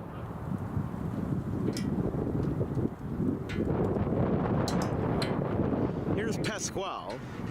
Infield in, and John Scanzano coming out. He calls for the right-hander. And we'll have another pitching change. Eric Berger is out after surrendering a 1-out walk. Still a 2-run game in favor of Bergen here in the top of the 6th.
All right, back in the top of the sixth. Camden County made a pitching change. Eric Berger is out of the game as here comes a throw down to second, which is uncontested.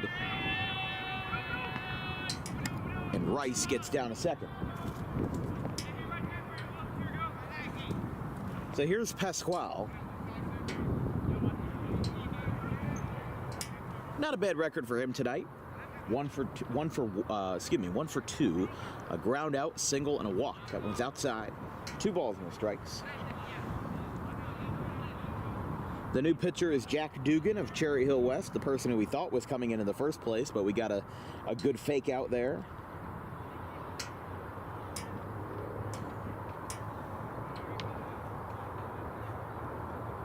Three innings this year. There's a strike. He's allowed 5 earned runs across those 3 innings for an ERA of 15.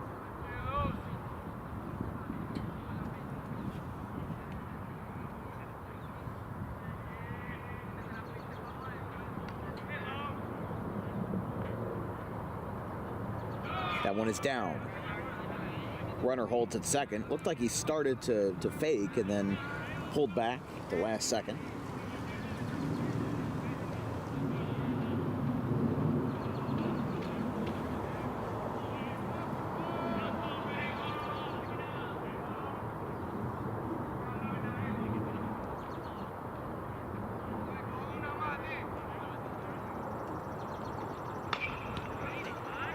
That's a ground ball to third. It's a fair ball. Throw is in time. Pascal certainly didn't think so. Yeah, I'm surprised that he was able to hold on to the split there. There's 2 away on a 5-3 ground out.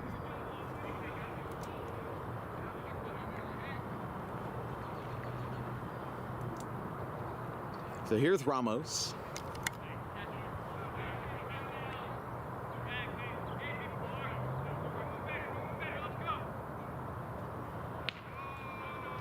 Outside.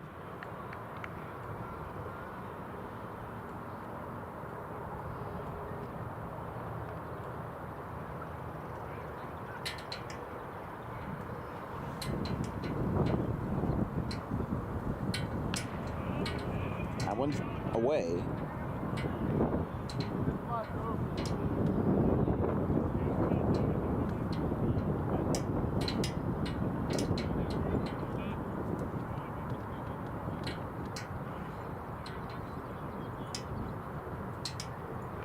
That one is down. Trailing off a third was Rice, but he holds up there. Probably the wise decision there. It's 2-0. 2 outs and a 2-run game for the Bergen Bulldogs. They lead 7-5 over Camden. Hello. Jack Dugan on the hill here as he steps off, and they are going to intentionally walk the batter. And now, John Scanzano talking to the umpire here. He's just having an infield meeting with Dugan. Are they taking him out already? Yes, they are. They are wasting no time. I wasn't sure what they were doing, but after the intentional walk, I mean, this is interesting. Dugan is out, and along with him goes number 21, Nate Ifey. So we're going to have a couple of changes here. We're going to sort all this out, and we'll be right back. 7-5 Bergen in the top of the sixth.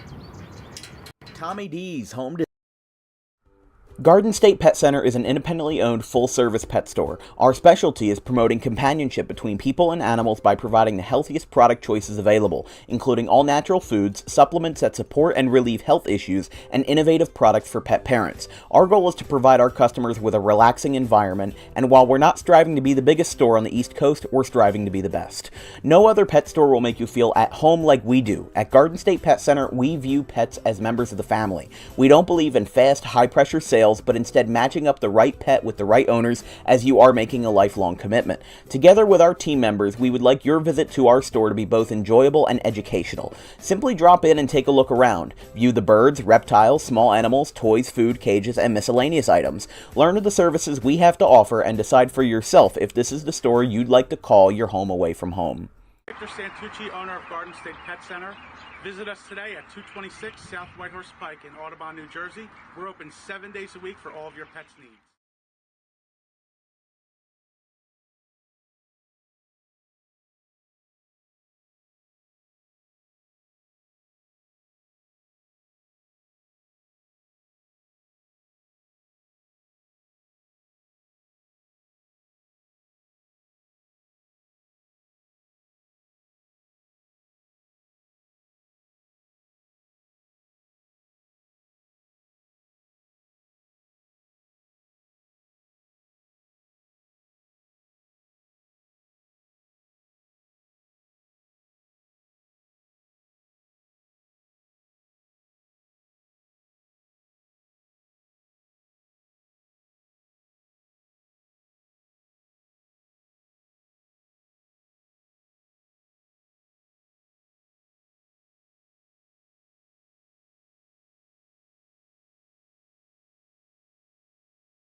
So we got our answer. Nate Ifey is now pitching for Camden County. A little interesting, but what they did is they moved Ifey from left field to the mound and put number 20, Nick Napoli, the DH. They removed the DH position and put him in left field. So I've seen this a couple times, not often, but I've seen it a couple times where they remove the DH from the game. The DH then stays in the game, comes into field, and it's a simple 1-for-1 swap, except the DH is now removed for the remainder of the game. So if Napoli, or excuse me, now that Ifey is the pitcher, he will bat as the pitcher, and anybody else who comes in, even if they don't bat, will now have to bat. That's how it worked in the American League for the longest time, is that if you removed the DH from the game, the DH became the pitcher's spot and had to bat. You saw that a couple times with double switches, where if a player would remain in the game after a pinch hitting appearance as DH, the pitcher would then come up to bat, or a pinch hitter for said pitcher would come up to bat. Either way, 2-0 from Nate Ifey, the Collingswood right-hander. And when it's down, 3-0. Bergen's got runners on the corners and a chance to load them up here in the top of the 6th. Ifey with 4 appearances, 12 earned runs across 7 innings, 15.43 ERA.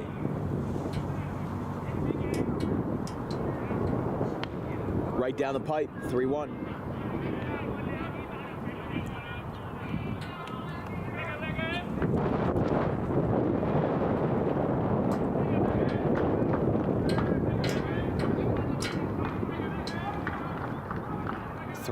Bergen looking to load the bases or even get a run home. They will load the bases. So a walk to Figueroa, probably considering Figueroa's record tonight of 3 for 3, might be for the best. But here is Scalabrini.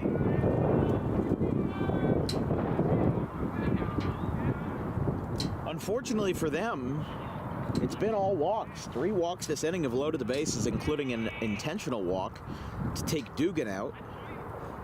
And a line drive out to center field on the first pitch. Slider going over, he makes the catch, and the side is retired. So how about a big sigh of relief for Camden? After they loaded the bases and left them there in the bottom of the 5th, they return the favor to Bergen. They leave the bases loaded, and despite 3 walks, no runners score. Going to the bottom of the 6th, 7-5, Bergen County.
So this might be why they brought Nate Ifey in, because he is batting.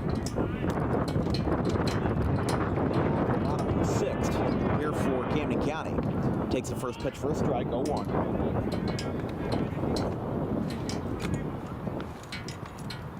But as we said, because because of the fact that the runner got thrown out, or excuse me, because Dugan got taken out, Ify got put in, and Napoli went into the field, swapping the DH and the left fielder. The DH gets removed from the game and becomes the pitcher. So then the pitcher automatically bats. So even if you replace the pitcher, that position will not change, and it will remain the pitcher's duty to bat for the remainder of the game. It's 2 and 2.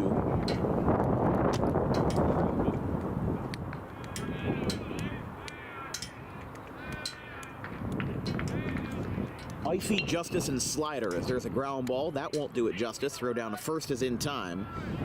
1 away.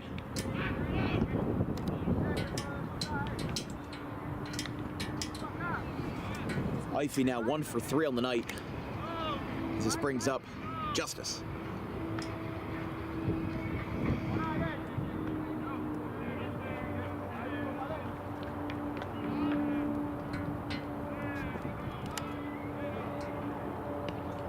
Curveball gets right in there. Justice 0 for 1, grounded into a fielder's choice.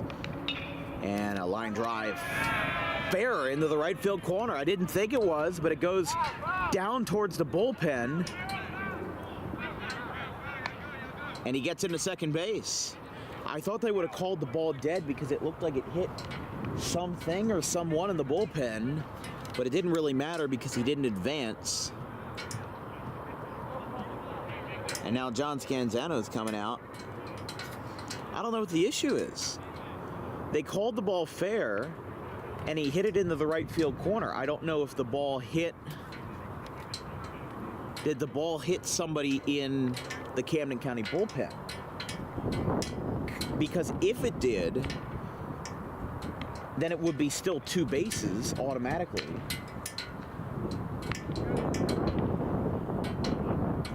But with Justice on second base, it didn't really do anything. That's the problem. So the umpires are discussing it. I don't know what there is to discuss. I might be completely wrong, but...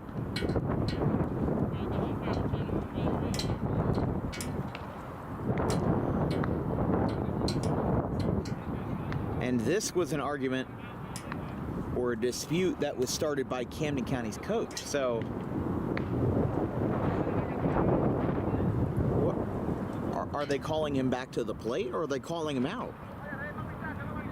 No, they're calling him back to the plate. So they called it a fair ball and then reversed it to a foul ball. So now it's back to base is empty, and that one's outside. And it's 1 and 2 again. I remember that happened at a Woodstown baseball game in April of last year. It's a swing and a miss. Wow.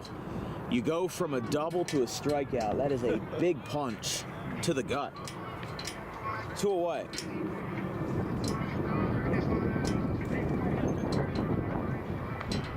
So here's Ryan Slider of Winslow. He's 1 for 2. Like I said, that is a big gut punch right there. Here's the pitch.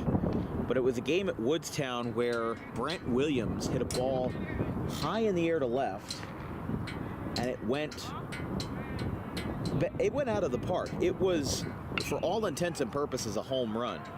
Popped up behind the plate and foul. But it went out of the park. It was a home run. And then the umpires meet after the runner crosses home plate, reverse the call, and call it a foul ball. As there's a strike. And then the batter, on the very next pitch, hits another deep fly ball to left. And that looked like it was fair. And then they called it foul again. And then, a couple pitches later, the batter takes ball 4 and walks to first base. And the umpires realize, oh, we have the wrong count.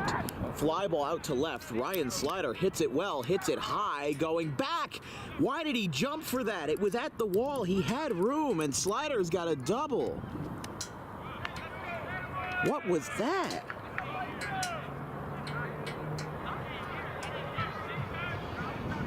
You know what? Nobody called in left field telling him that he had room, so he thought he was backed up against the fence. He wasn't even at the warning track yet. A 2-out double for Slider puts the tying run back at the plate. Wow. I think that's a lack of communication right there. Where he's just going back. It looked like he had an easy play, and it's botched. Yes, you heard from the left fielder. I didn't hear anything. I didn't know. So he jumped thinking that his back was going to be against the fence, and then when it wasn't, it was too little too late. 0-1. Back to the top of the order for Dan Obermeyer, the former Bishop Eustace Crusader. That one is another strike. 0-2.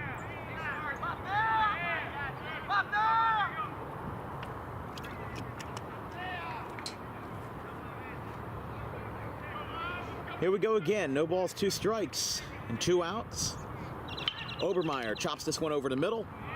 Easy play at second. Throw to first is in time. Side retired. So Camden County gets a runner on second base thanks to a 2-out double that should have been out number 3 off the bat of Ryan Slider. But no further damage is done. It's 7-5 after 6.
Ify still on the hill. Camden County left a runner on second base in the form of Ryan Slider. As this one is hit towards right center field going over, and it's caught in center. A nice back pedal by Napoli, and there's one away. So it looks like Camden County has made another defensive change, except it appears. So now they have put Tyler Gavura in left, and they have moved Nick Napoli from left field to center field. So a bit of musical chairs going on here in the late innings. But everything else looks to still be the same. Here's a bunt, goes back to the mound. He has trouble with it. Throw to first is in time. Yet another close call at first. And he got him, 2 away.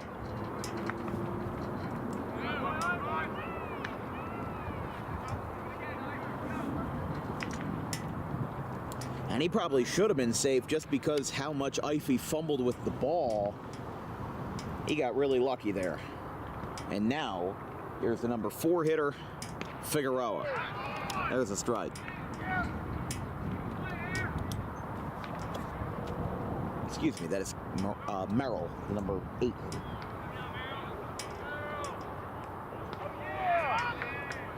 Strike called. If the inning were to continue, Ferreras would be next for the Bulldogs. If not, it will be a prime spot for the Cougars. 2, 3, and 4 in the 7th. Ify delivers low.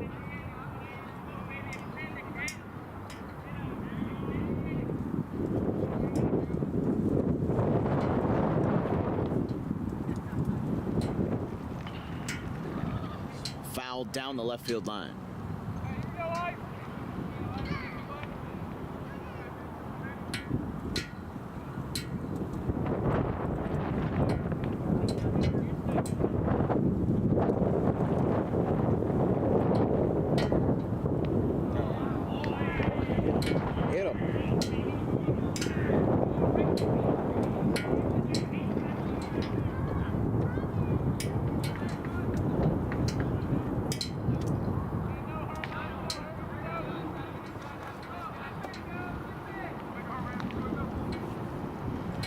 now the number 9 hitter, who seems to be one of their most productive, in Ferreras.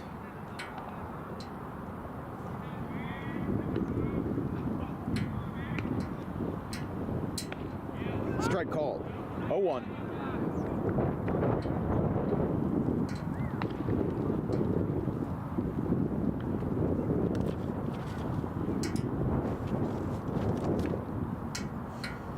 Runner on first and 2 away for Ferreras.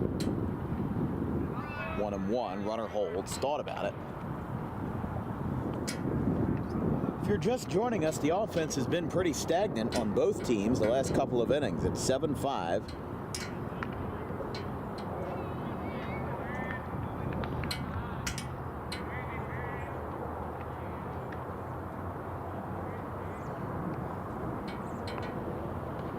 And a strike called. 1-2. For the remainder of this week on DWB, we've got Woodstown and Audubon on Wednesday the 24th at 4 o'clock. Followed up by a doubleheader of Camden County and Salem County softball in Salem starting at 3:30 p.m. And then you've got another game on Friday that will be in association with BFA Sports. We'll be working Paul Sixth and Audubon, 4 o'clock game on Friday the 4th. Then on Saturday, we've got the Joe Lang Classic. In fact, I'm going to be working 3 games. The rest of our crew will be working 2. Pennsauken and Pittman at 11:30, and the winner of that game in Gloucester versus GCIT will square up at 1:30 at Alcyon Park. And after that, we pack our bags and go back down to Margate for another Coaches versus Cancer game for BFA Sports. But the side is retired. Just a hit-by pitch is the only blemish on the frame. It's stretch time here in Camden County, 7-5 Bergen.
Camden County's got the let me start that again. Camden County's got the meat of the order in the bottom of the 7th as the first pitch is low, 1-0. Bergen leads 7-5 in the bottom of the 7th inning.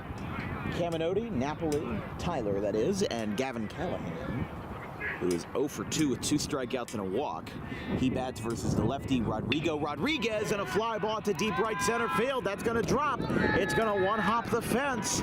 Here he goes down to second. Caminoti is going to pump the brakes and turn around. A leadoff double for Caminoti.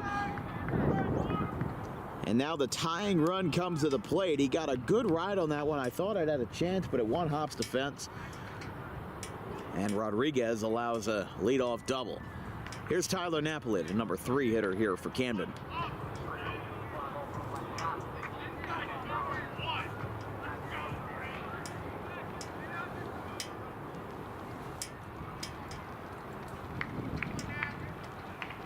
Napoli 0 for 3, does have an RBI though tonight.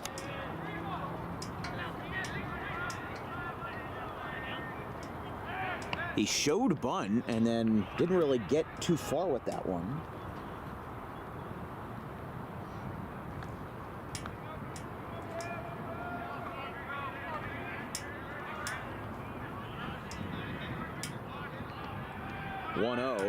Rodriguez tried to throw back to second, but he just kind of lunged back. Bergen leads 7-5 here in the bottom of the 7th. Tying run at the dish for Napoli, who dishes one out towards left, and it's foul.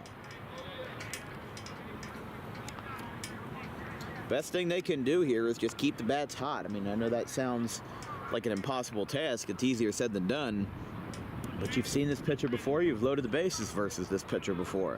And think about it this way. The first 2 games of the series, Camden County won 7-0 in both games at their home park in Bergen.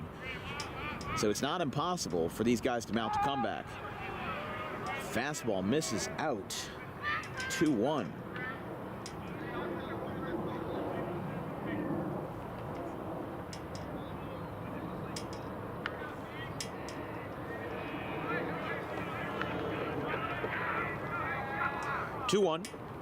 Outside.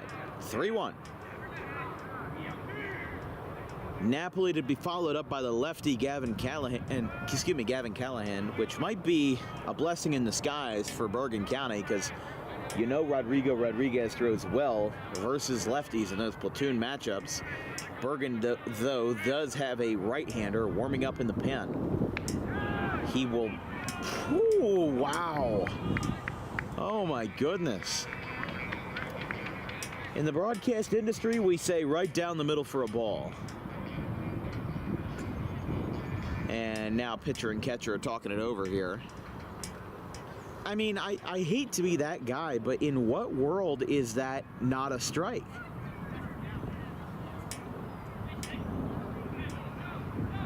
I understand, you know, like, mistakes happen, but it's been going on like this all night. There's a tight zone, and then there's an impossibly tight zone where the strike zone is a circle.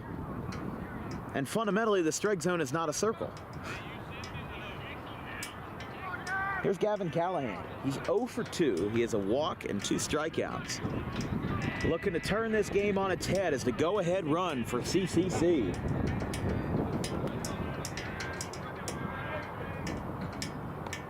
Down.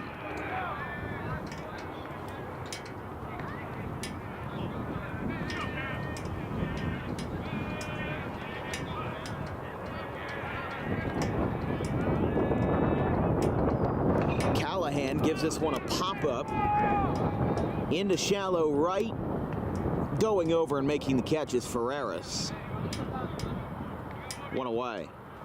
So a leadoff double by Caminotti, a walk to Napoli, and a pop-out by Callahan bring up Ethan Arter as the go-ahead run.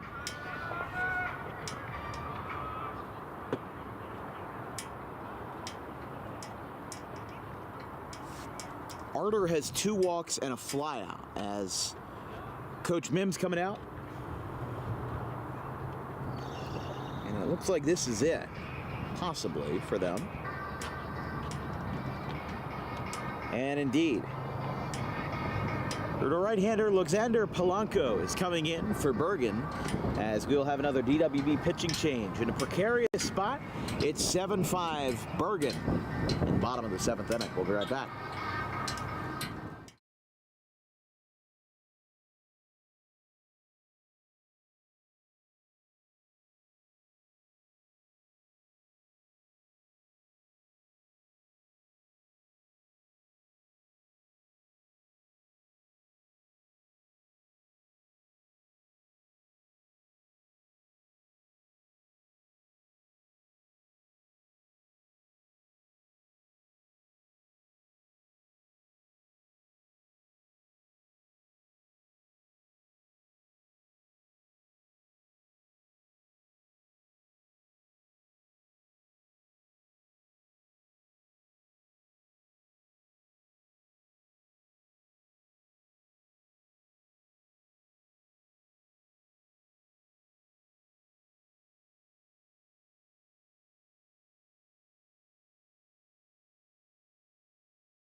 Camden's dugout is loud as they've got a new pitcher on the hill for the visitors.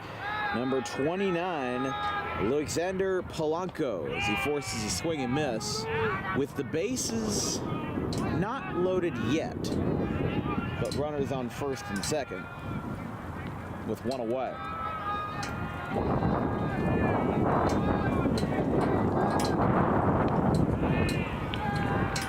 This is Polanco's first pitching appearance with Bergen. The count is 1-1. That one skips away and both runners are going to move up.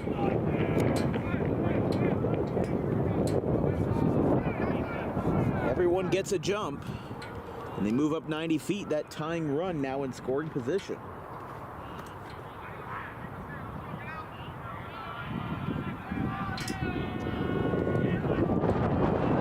Ethan Arter, who has already worked 2 walks tonight. He's ahead in the count 2-1. That one is down.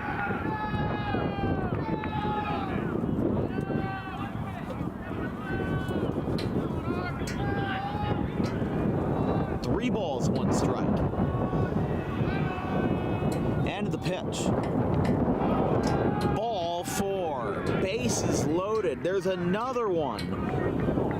I mean, if you know he's not calling it there, you don't throw it there, but that doesn't mean that it shouldn't be called there in the first place. Bases loaded.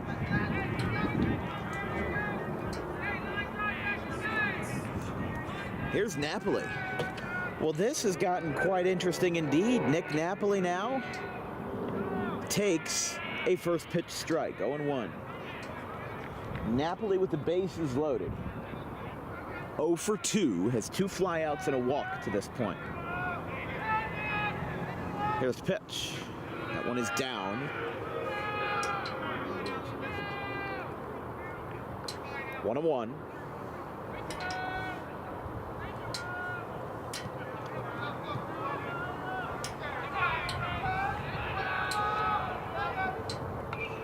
Napoli got a piece of it, and it goes straight back for a foul ball, and it's 1-2.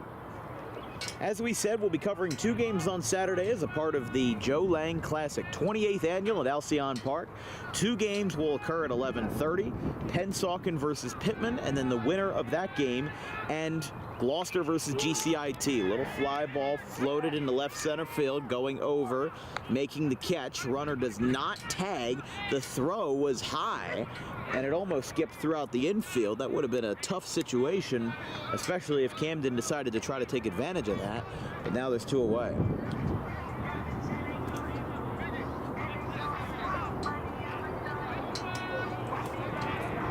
Here's Ify, and what a big blow this would be if Camden, for the 2nd inning in a row, leaves the bases loaded. Here's the first pitch. Right down the pipe, 0-1. No doubt about it. Ify, the pitcher, 1 for 3 tonight. Had a single in the 3rd, but nothing more.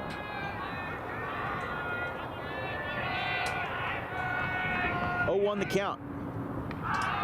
Inside, 1-1. Now both dugouts are pretty loud out here.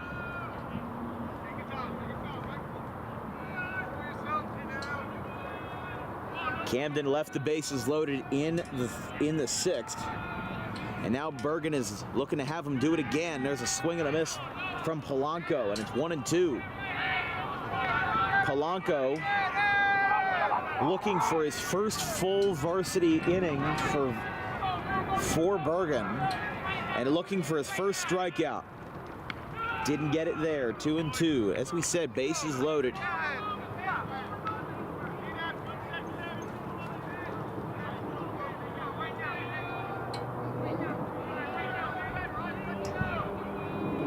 Camden has left 5 runners on base tonight, looking to avoid it being number 8. A fly ball to center field. It's going to go over his head. This is going to tie the game. It bounces off of center field. 2-run score. A 3rd one's coming around. Camden takes the lead. A 3-run RBI double by the pitcher, Nate Ify. And this game indeed is turned on its head. It's 8-7. A bases clearing double to center field. After a simple miscue. Man, I don't know about communication as much as the fact that he took a step in and the ball was carrying. It was just a misjudgment, that's all. First pitch misses, 1-0.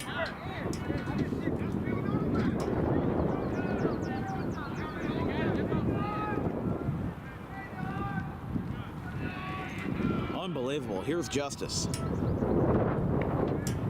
Change up inside. 2-0.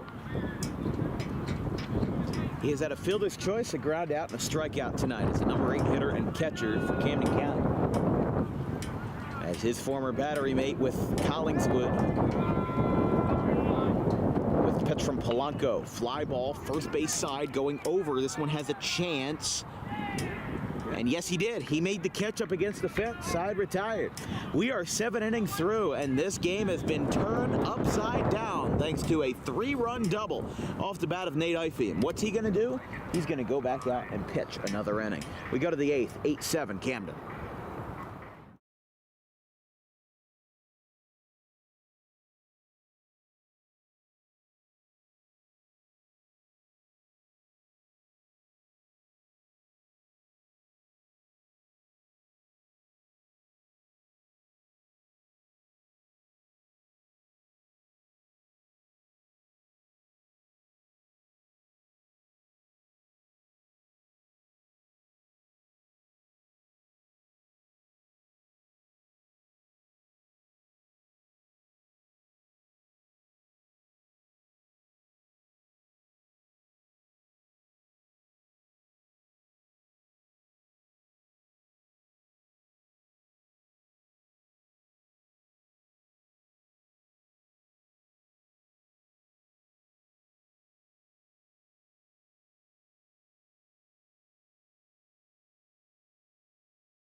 Well, Nate Ifey has just played hero in the late innings. A 3-run RBI double to center field. And now he faces Bergen in a 1-run game for the home side. They have not, believe it or not, they have not had the lead at any point tonight except for now. Bergen jumped out to a 4-0 lead thanks to a 3-run second and a home run in the third off the bat of Paul Figueroa to give them that lead. Camden stormed back with 4 runs of their own in the third that tied it but did not give them the lead, and then 3 runs by Bergen in the 6th, or excuse me, in the 5th, gave them that 7-4 lead that they have now relinquished. So it was 7-5, and then it was, looking like it was going to be another bases loaded jam escaped by Bergen, but this time they were saved once, they were not saved a second time. As Ifey, the 4th pitcher to grab on the hill for Camden tonight, started out with 3 innings from Zachary Holland, who gave up those early 4 runs, and he was taken over by Kyle Leiser, who had a short outing. Eric Berger had a short outing. Then it was, so Jack Dugan only faced like 2 batters. There's a ground ball out to short, throw to first, and not in time. Infield base hit for D. Rice. That's a leadoff knock for Bergen's leadoff man. As now here is Pasquale. One single in tonight's festivities, but man, I mean, Dugan only faced a couple of guys, and then Berger, so it was Holland, Leiser, Berger, Dugan, and now Ify, the fifth pitcher for Camden County, and now Jonah Jackson is warming up in the pen as well. I mean, I understand a little bit the fact that you've got an off day for those guys to rest, but then you play on Thursday Middlesex with another, you play Middlesex on Friday and then 2 games on Saturday there. So having this be kind of a random Tuesday game when JUCO is usually known for playing on Fridays and Saturdays, you fit your out of region or out of conference stuff, the games that don't improve your overall record, you fit those in during the midweeks.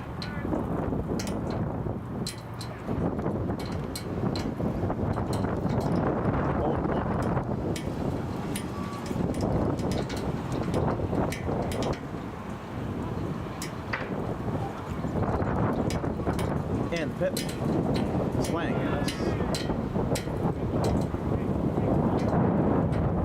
0-2. Camden leads 8-7 here in the 6th.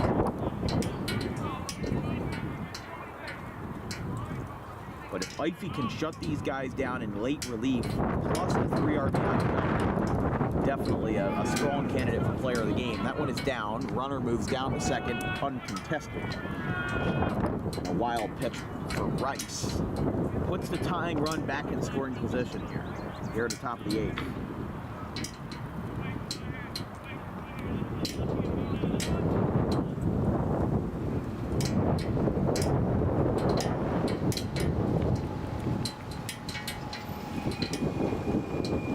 Two-strike pitch. He delivers. Nice curveball. Appeal to second, says no. Yeah, so Jonah Jackson is warming up in the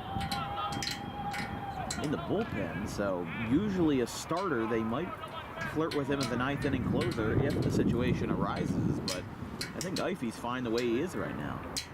It's 2-2. Strike 3 inside corner. So that gets called, but not the rest of the stuff tonight. Wow. Strike 3 on the inside corner, 1 away. Here is Daniel Ramos. 1 for 3. Round out a fly out, a single, and an intentional walk for the catcher. As he looks to knock in that tying run off of Ify. Inside.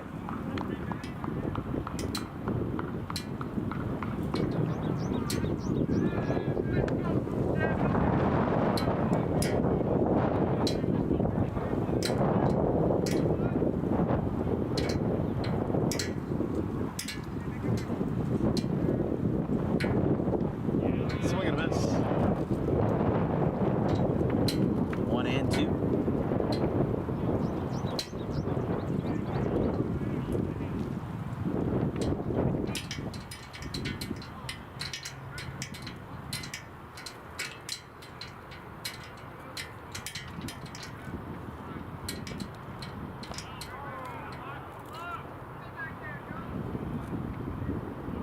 Three balls and 1 strike.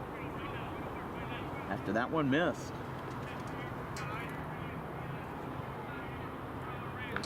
Yeah. Tying run on second.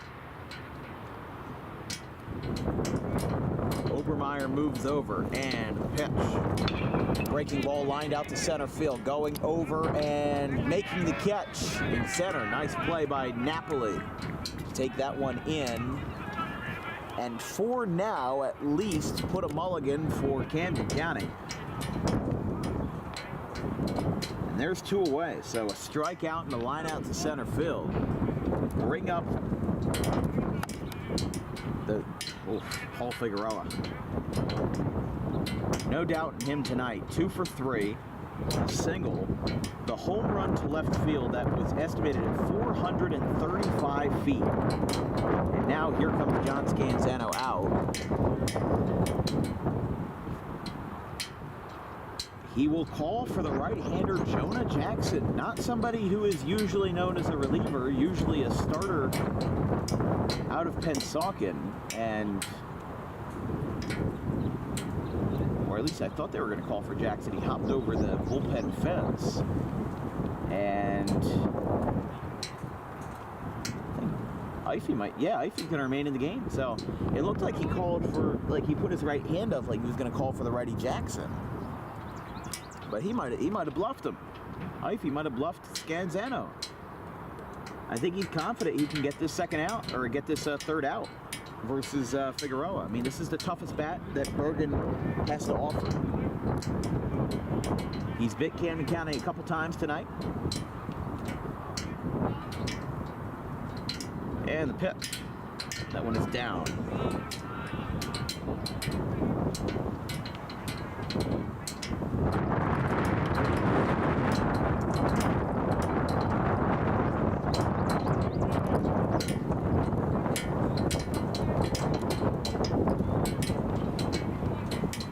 We'll try this again versus Figueroa. Slider pumps right into the zone. 1-1.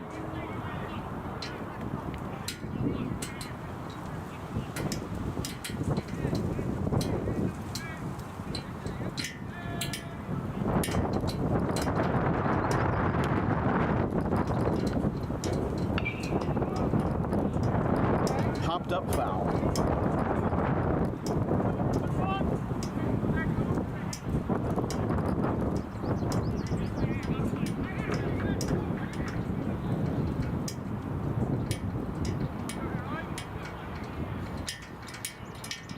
Two-strike count with 2 outs versus the Bulldogs' most dangerous man in the cleanup spot, the shortstop who's taken the Cougars deep tonight at least once.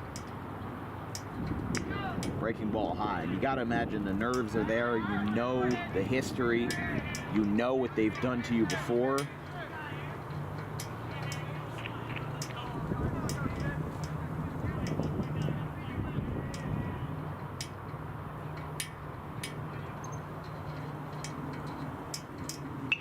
Fly ball, right field line, it's foul.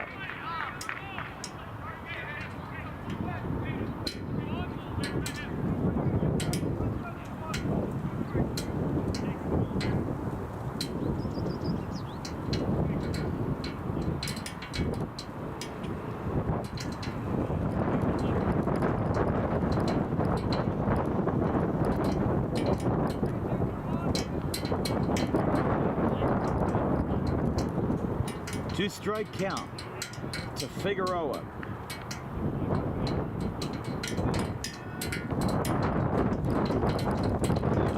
Inside. And they have worked the count to its mighty limit. 3 balls, 2 strikes.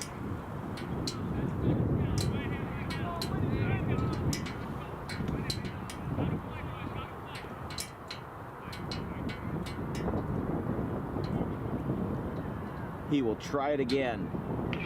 Floated out towards short. The infield was playing deep. Throw across, not in time. And the threat stays alive as Figueroa gets a 2-out infield hit to move that tying run D. Rice down the third. As that play just went a little awry, and now after he failed to get Figueroa, now he comes out, and this time for good. Jonah Jackson will come in. He calls for the right-hander, and we'll have a pitching change. Camden County College now burning through their 6th pitcher in this 9-inning contest. Bergen is 90 feet away from sending this game to an 8-8 score. We'll be right back.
back in the top of the 8th inning. After an infield single by Paul Figueroa, Camden County now with their backs against the wall. They lead 8-7. Don't get it twisted. They are winning in this game for the first time tonight. However, Bergen's got the tying run on third, and now for Ian Scalabrini to try to break it. That one is inside. Again, this was the first time tonight that Camden County has possessed the lead. They trailed 4-0 in the third. They stormed back with 4 runs to go to tie the game. Bergen got 3 more at 7-4. That was 7-5. And Camden County had a 3-run double by Nate Eichel to take the lead, 8-7. Lead they haven't relinquished yet, but they are just 2 balls away from letting Bergen tie this game back up with Penn Salkin. And now here comes a wild pitch from Jonah Jackson. Game tied. Now Figueroa is going down the third. He advances 2 bases on the wild pitch. It's 8-8 in the 8th. Jonah Jackson, as Camden's 6th pitcher of the afternoon, surrenders not only a 3-0 count in the first man he faces, but also allows a wild pitch to score the tying run. It's 8-8. There's a strike.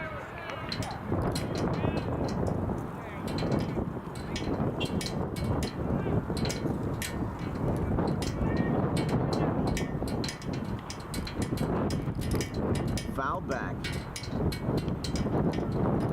So you are still facing Scalabrini here.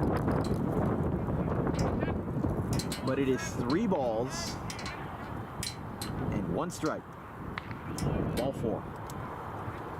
And that runner is back at the corner here for Tyler Mertz. Mertz, the DH, has only reached base once on a walk in the 5th. That inning where Bergen got 3 more runs back to retake the lead. Now he faces against the righty Jackson as a lefty. Outside, 1-0.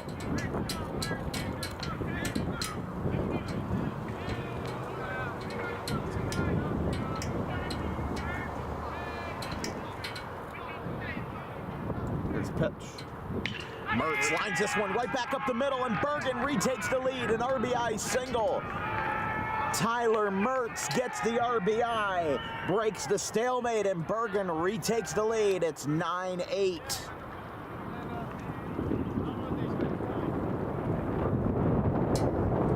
Mertz gets his first hit of the night, breaks the offer, and Bergen now with their 3rd hit.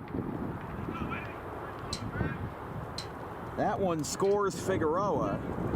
And now runners are on 1st and 2nd now. There's still 2 outs. Eify got the first 2. That one's outside, 1-0. He got a strikeout and a line out to center. He bluffed him the first time. Then the second time he got pulled out, and now Jackson is in, and Bergen has taken the lead on a wild pitch and an RBI single by Mertz. Now with the 3rd baseman, Felix. That one is high.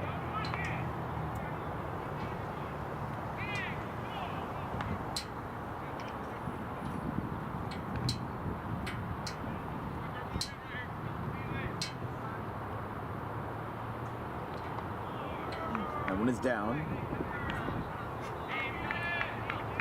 And here we go again. It's 3-0.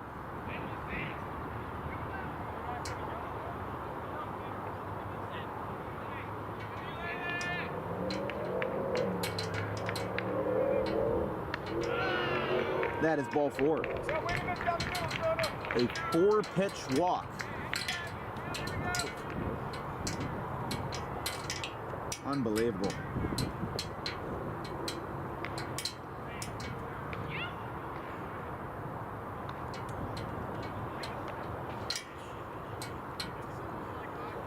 Infield coming over here to talk to him. Nowhere to run, nowhere to hide. Bases are loaded. Scalabrini on 3rd, Mertz on 2nd, Felix on 1st. I mean, this is how wild the inning's been. We started out at the top of the order with a base hit from D. Rice. He broke the offer, and he got himself on base for the first time. Then he came around and scored. There was a strikeout, a line out to center. There were 2 outs, and then Scanzano came out, and now Scanzano's coming out again. Is he taking out Jackson? There is another righty warming up. Are they going to go through pitcher number 7 is the question. And they will. Jonah Jackson is out. And they had to call the pitcher in from right field. They didn't know that he was coming in. So that is now pitching change number 6. John Scanzano is using every asset he has to take down Bergen. No pitcher has had a stint longer than 3 innings tonight with Zach Holland. And now, with an untucked jersey, number 9, Alec Justice. Is that Alec Justice? I can't tell now, but we'll be right back. We'll assess our situation. Number 1, so that would be Cameron Criswell.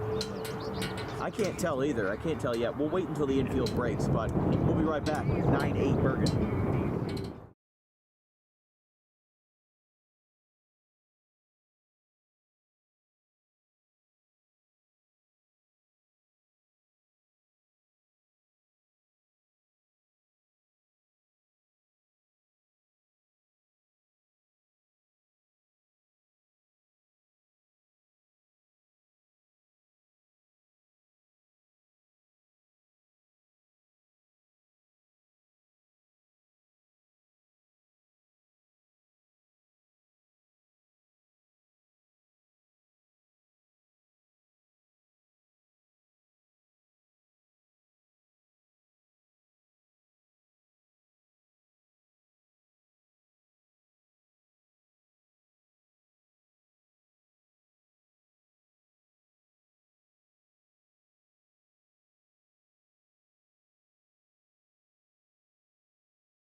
Connor Martorelli of Cherry Hill West is in the game as Camden County's 7th pitcher of the night. We started out with Zach Holland, and then we went after 3 innings.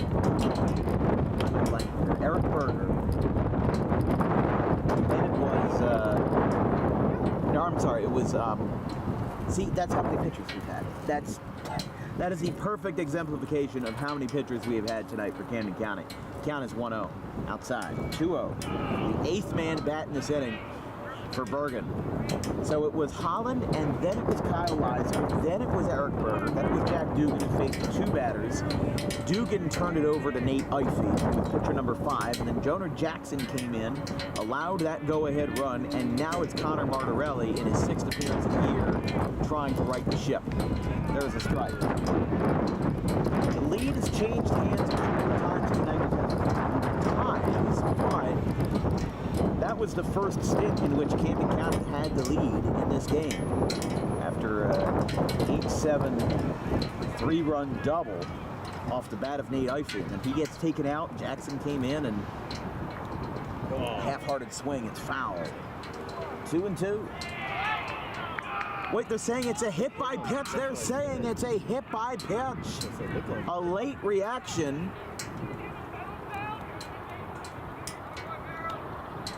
And even Gavin Callahan said, didn't you hear the metal sound of the bat?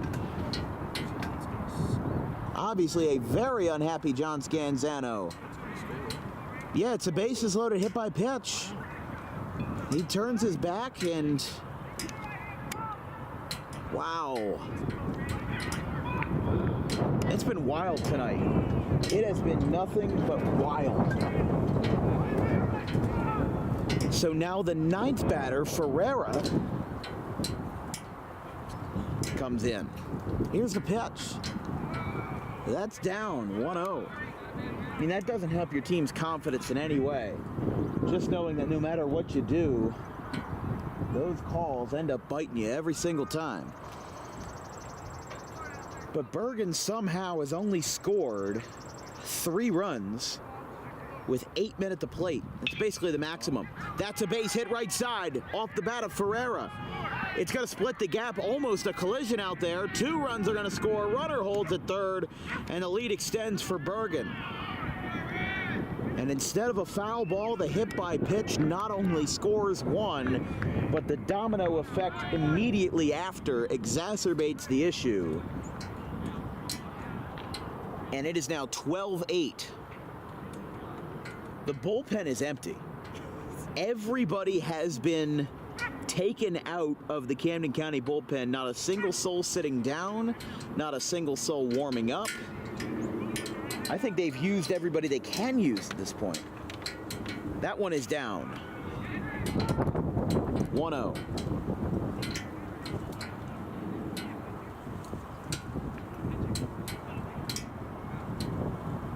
So here's how the 8th inning has gone for Bergen. A single off the bat of Rice, a strikeout, and a line out to center field. And then that follows up with the next 6 batters reaching on base in a row. We'll wait until after this pitch here. 2-0. Outside, runner goes down to second, and he'll get in there uncontested. 3-0. So 2 outs recorded pretty quickly. And then a single, a walk, a single, a walk, a hit by pitch, and a 2-run RBI single make it 12-8 Bergen. It's been wild. And D. Rice bats for the second time. That one's outside. It's now 3-1. Sorry. No, it wasn't a strike. It just, we had it wrong. So I thought it was 3-0. It was 2-1. Here we go again. 3-ball count. And that is ball 4. I mean, this is unbelievable. Here's Pasquale. Batter number 11 for Bergen, as they have turned this game on its head, just like we thought Camden County turned this game on its head in the bottom of the 7th. I mean, this 8th inning has been incredibly long, and usually breakout innings like these happen in the middle innings, but they have exacerbated all options. Camden County now on pitcher number 7, and now they would have to start pulling players from the field to pitch again. And they can't catch a break. It's 2-0. They can't get a strike to save their life. It's not John's fault. Part of it, one could contest that the umpires had something to do with it. But when you're throwing a ball every single time, there's another one. Yeah. I mean, what are we doing here? I mean, that's a genuine question. Is the strike zone a circle? Because that's how it's been tonight. I don't know how else to put it. It's 3-0 again. This is wild. Here's the pitch. It's 3-1. But I will say, for the record, if you watch any of my other 300-plus broadcasts, you will know I am not one to consistently complain about balls and strikes. We're 400 feet away. Sometimes I don't see the ball right, and that's just the way it is. But it's been all night with these guys. A foul ball makes it 3-2. And I'm sure I'm not the only one. I try my best not to be a Debbie Downer on these broadcasts. I try not to be, a negative figure. because I want to grow the game. I want to help these JUCO players get recognized, but how are they supposed to get recognized when pitches that are right down the middle are called the other way? Ground ball back up the middle. There's another base hit into center field.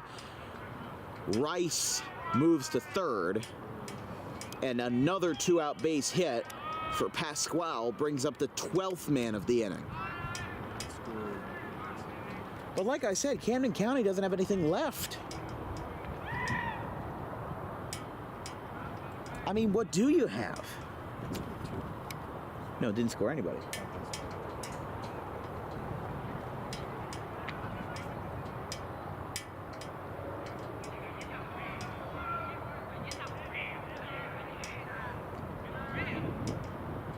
Changeup, strike one to Ramos.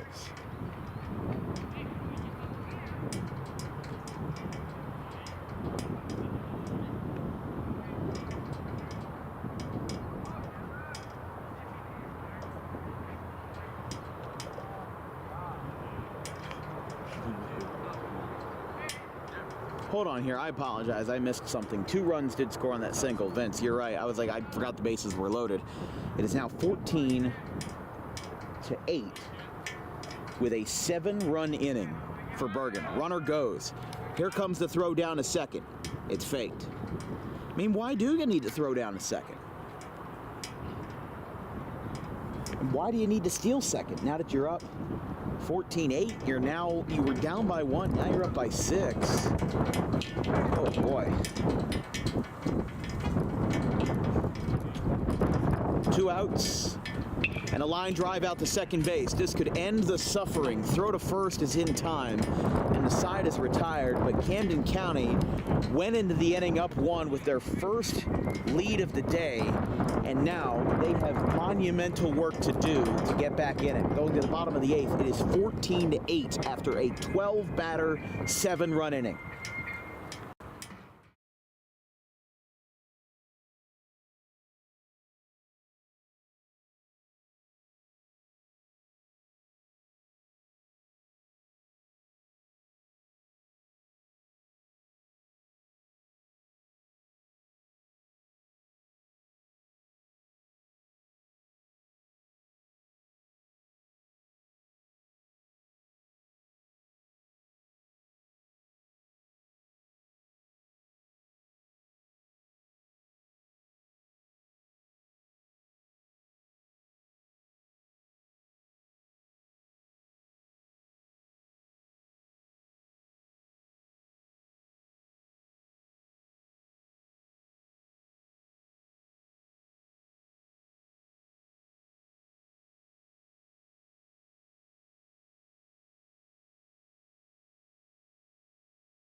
Well, we were talking about getting this game turned upside down, but not in the way that we thought it would. There's a first pitch ground ball between third and short, and there's a base hit in the left. So a leadoff base hit for Tyler Gavura starts off the bottom of the 8th.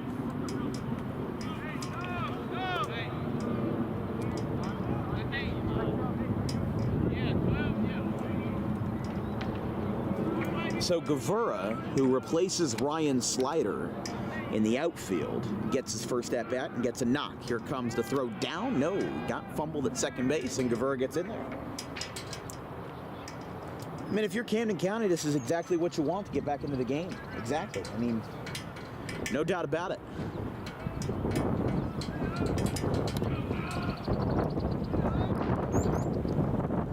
down, 2-0. Back to the top of the order for Dan Obermeyer. He's 2 for 4, a line out, a ground out, a 2-run RBI double, and a single. So he has driven in 2 runs, and he himself has scored 2 more as a base runner. It's outside, 3-0. See, I guess the belief is that if both pitchers snaps collapse at the same time, it cancels out. But this is funky, what we're seeing right now. Just past the 3-hour mark here. 6:05. That's a 4-pitch walk. So, hey, don't count them out yet. They got something going here.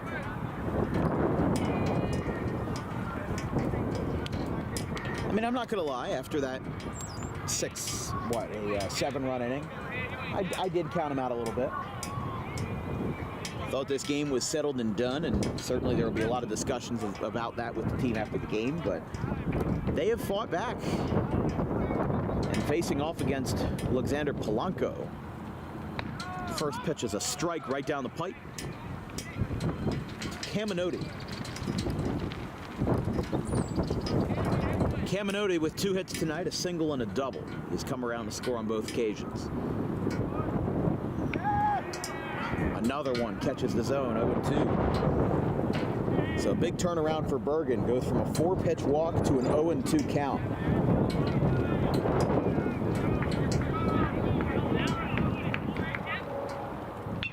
Caminotti pokes this one the other way, going over. Calls for it in left. Runner does not tag, and that's 1 away.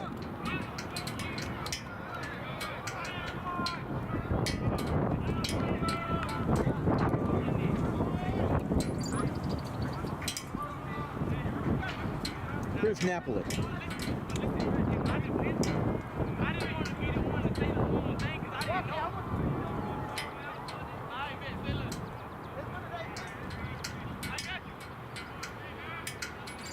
So here is now a ground ball out to third. It's stopped. Throw to second. They got the out. And it'll be a fielder's choice. It moves the runners to the corners as Obermeyer is retired on a nice play at third. And a nice stop down there in the corner by Felix. And here's Callahan.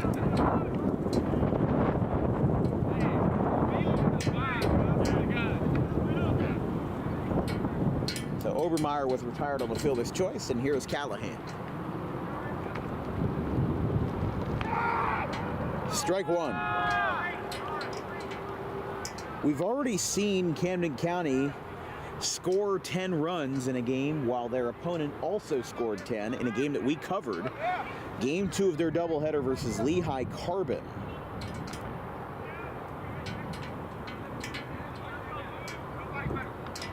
It was a game that Lehigh won 14-10.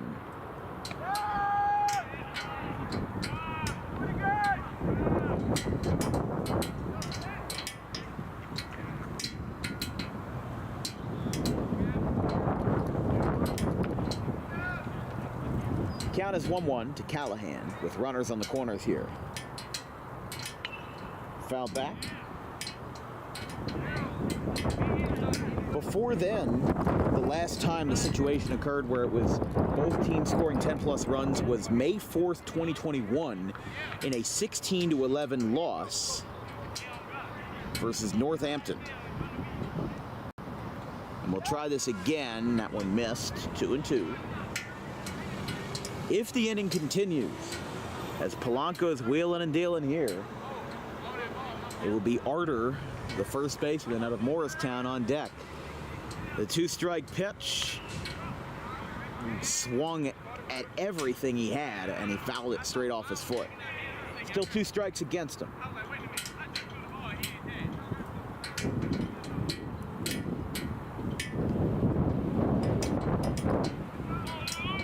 Here we go again. 2 balls, 2 strikes, 2 outs, and 2 on. In a 6-run game in favor of Bergen, throw down first, not in time. They're worried about Napoli over at first.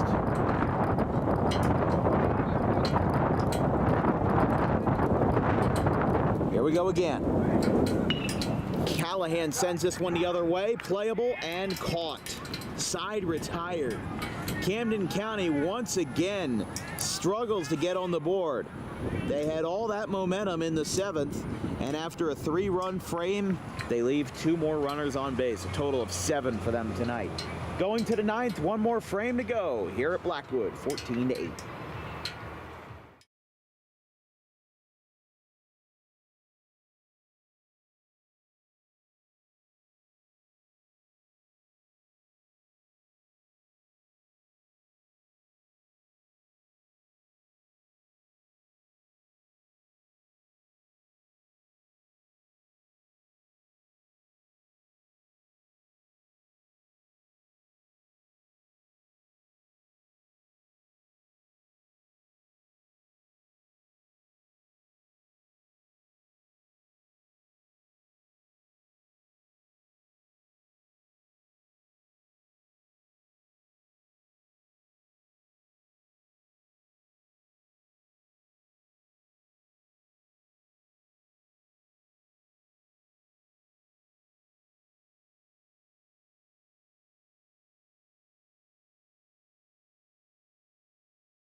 Top of the 9th, and yes, you do see a new number on the mound. That is pitcher number 8 for Camden County. They now bring out onto the hill Tyler Napoli. Sends this one low.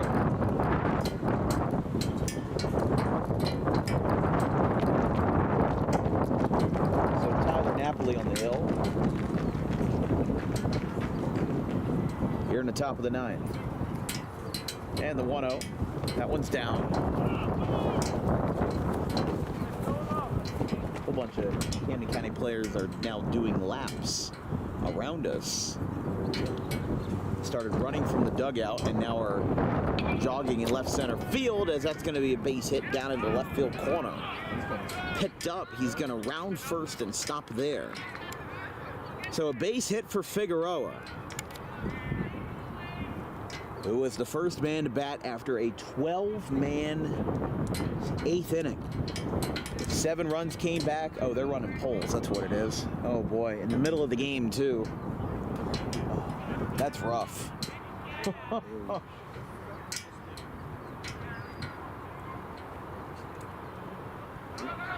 So Figueroa now 4 for 5 as that one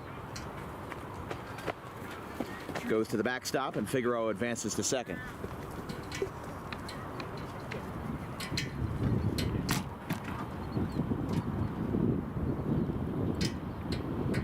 So Tyler Napoli on the hill.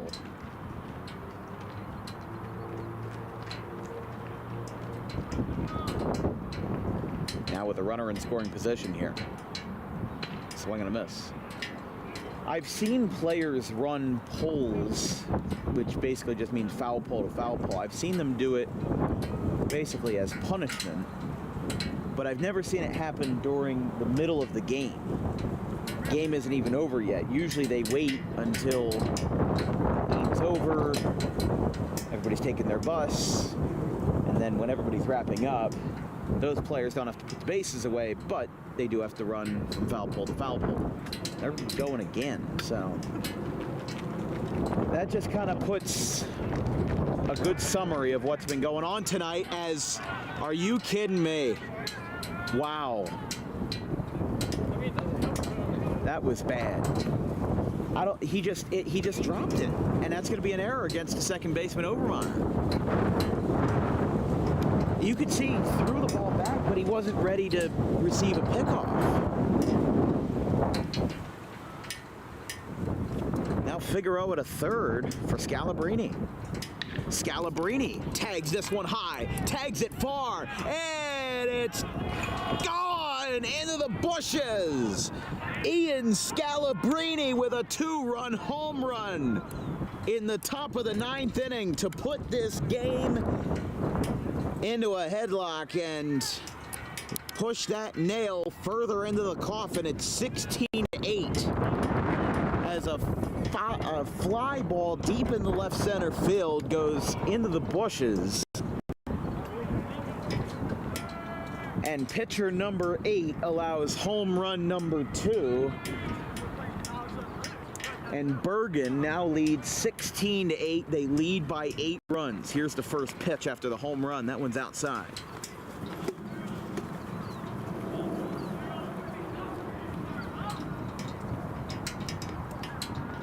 Scalabrini with his 3rd hit of the night.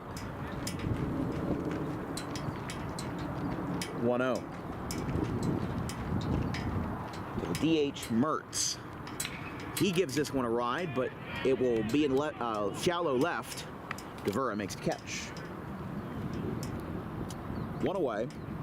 So a 2-run homer off the bat of Scalabrini. I thought that Figueroa would just score normally, but he brings in both runs. And there is 1 away now for the third baseman, Elvis Felix.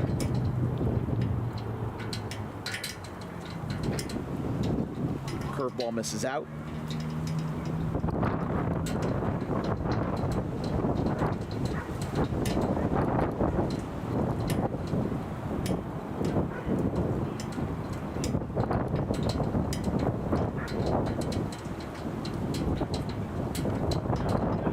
Strike called, 1-1. Or no, that was inside, sorry. 2-0, 2-0. Knowing how it's been tonight, I don't know why I expected that to be a strike. Line foul to the top of the fencing. That home run's estimated distance was 388 feet. A 2-run home run number 16 on the year. I think they're just doing it until the game's over, honestly. Don't send them back to the dugout. Here's the pitch. Strike called, but that is a strike? What is the logic here? What is the logic? The strike zone might not be a square, or the strike zone might not be a circle as much as it's a Pablo Picasso painting. Or even worse, Jackson Pollock. It's 3-2. I am befuddled right now. Here's the pitch. Golfs one foul towards the Bergen dugout.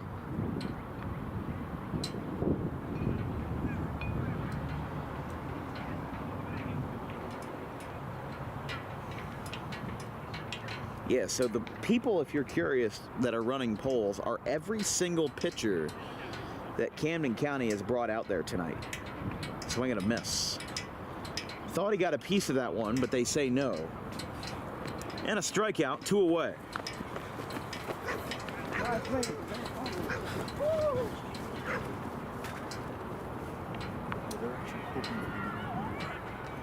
Probably said that they have to stop running, probably. Yeah, I know. First pitch, swing and miss.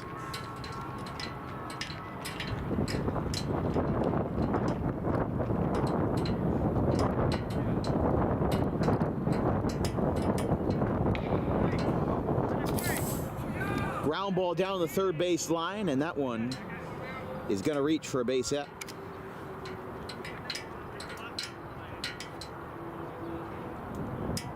So here's Merrill. Or excuse me, Merrill just got on base. Here is now Ferreras.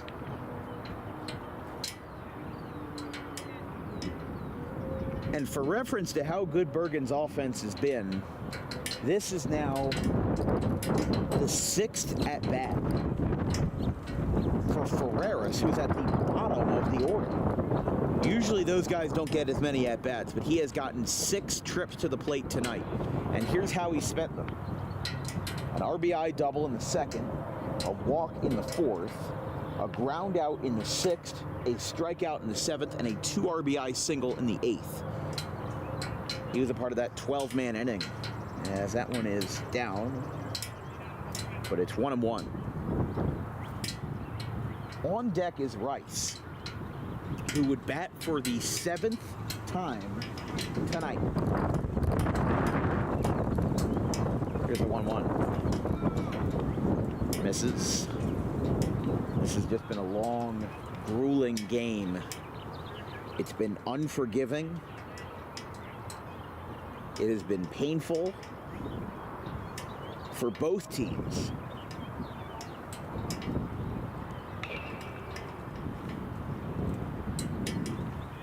That one is fouled, and it's 2-2. Runner started his motion down to second, but didn't go.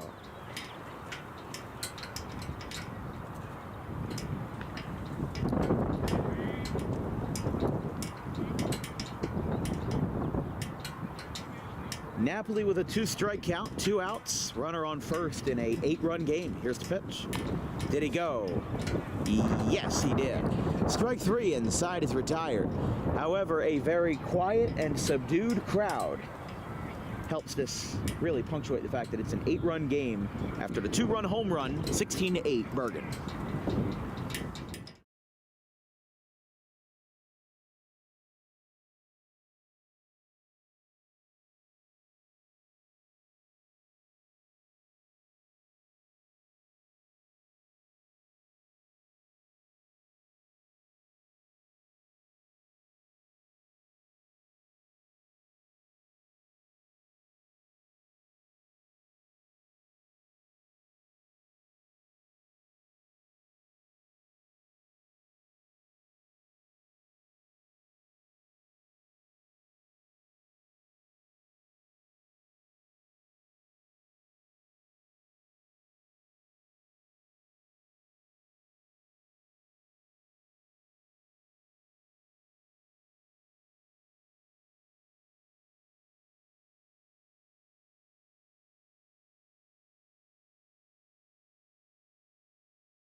Well, in a long, grueling game, it continues to get longer and more grueling.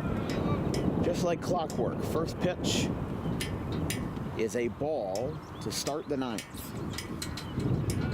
Pitching his 3rd inning tonight is number 29, Alexander Polanco.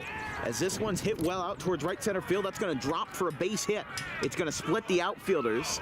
Now going down to second, and in there with a stand-up double is Ethan Arter. So down by 8, Camden looks to poke a hole into the lead, a lead that they held for the entirety of 15 or so minutes. That was about it. Now it's, I mean, it was 8-7, and even when Bergen retook the lead, it didn't look like it was going to be that bad, because the most that they had led by was 4. They jumped out to a 4-0 lead. Camden kept them in check and had a 4-run third. They took the lead again. It was 7-4. Camden roared back with that 3-run double by Ify. You know, this place was electric. Dugouts were hopping. You know, hands were flying. You know, people were having fun. But then Bergen put a stop to that real quick. 1-1. And like I said, it has not been the defense being bad in any way. The outfielders have made all their catches. The infielders have made basically every play you can make, with exception of maybe a few, maybe 1 or 2 errors all night, which for JUCO baseball isn't that bad, considering what we've seen before. 3-1. But considering what we've seen in prior games, whether it's here, whether it's Salem, whether it's anywhere, 2 errors in a 9-inning game is not bad for JUCO standards. I hate to say it like that, but that's how it is. The ball skips away. It's ball 4. Arter moves down to 3rd.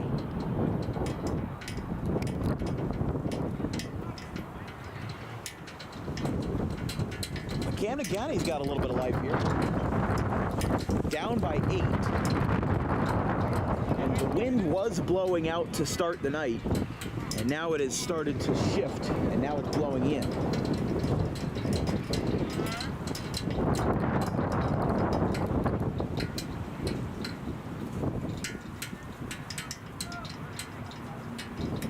Nick Napoli walks, and this now brings up the pitcher, because Ify was brought back into the game as a pitcher. So when he was taken out, he also had to leave the game too. So this is now Connor Martorelli. That one's down.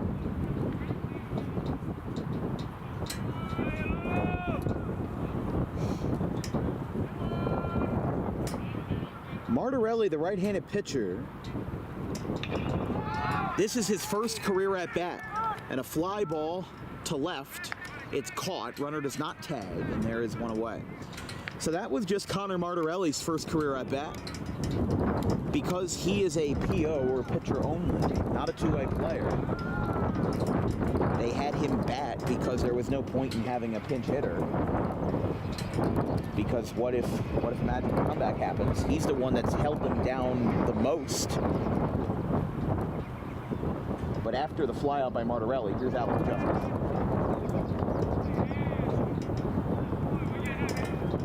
Swing and miss, 0-1. Justice has reached base once on a fielder's choice. He'll be followed by Tyler Guevara, the left fielder, outside.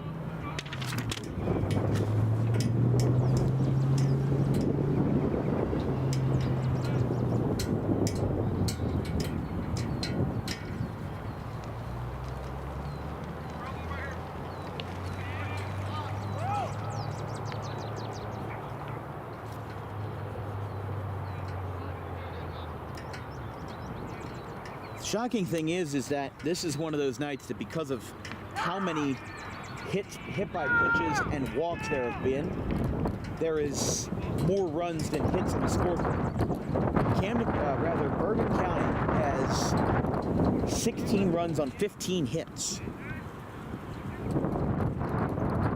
That one misses. 2-2.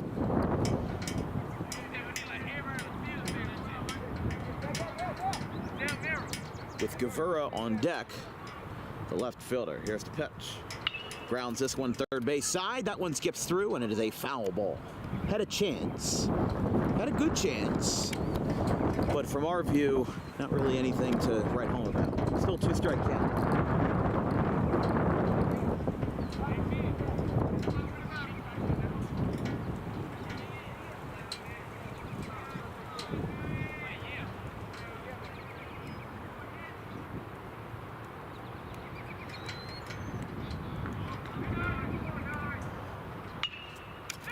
Fly ball to shallow right. They call for him to go in, sliding and diving catch. He makes it.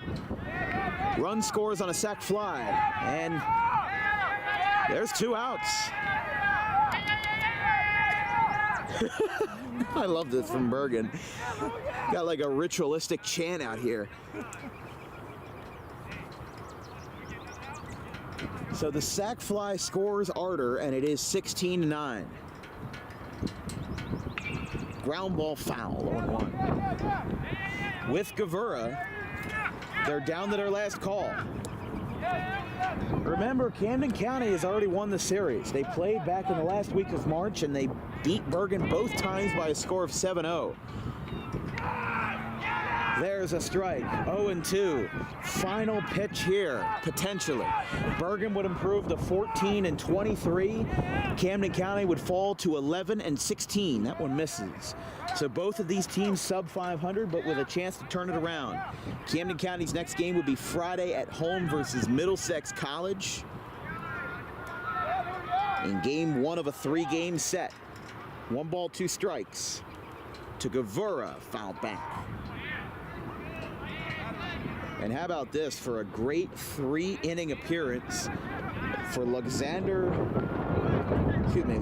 Polanco, who would get his first career save in his first career appearance.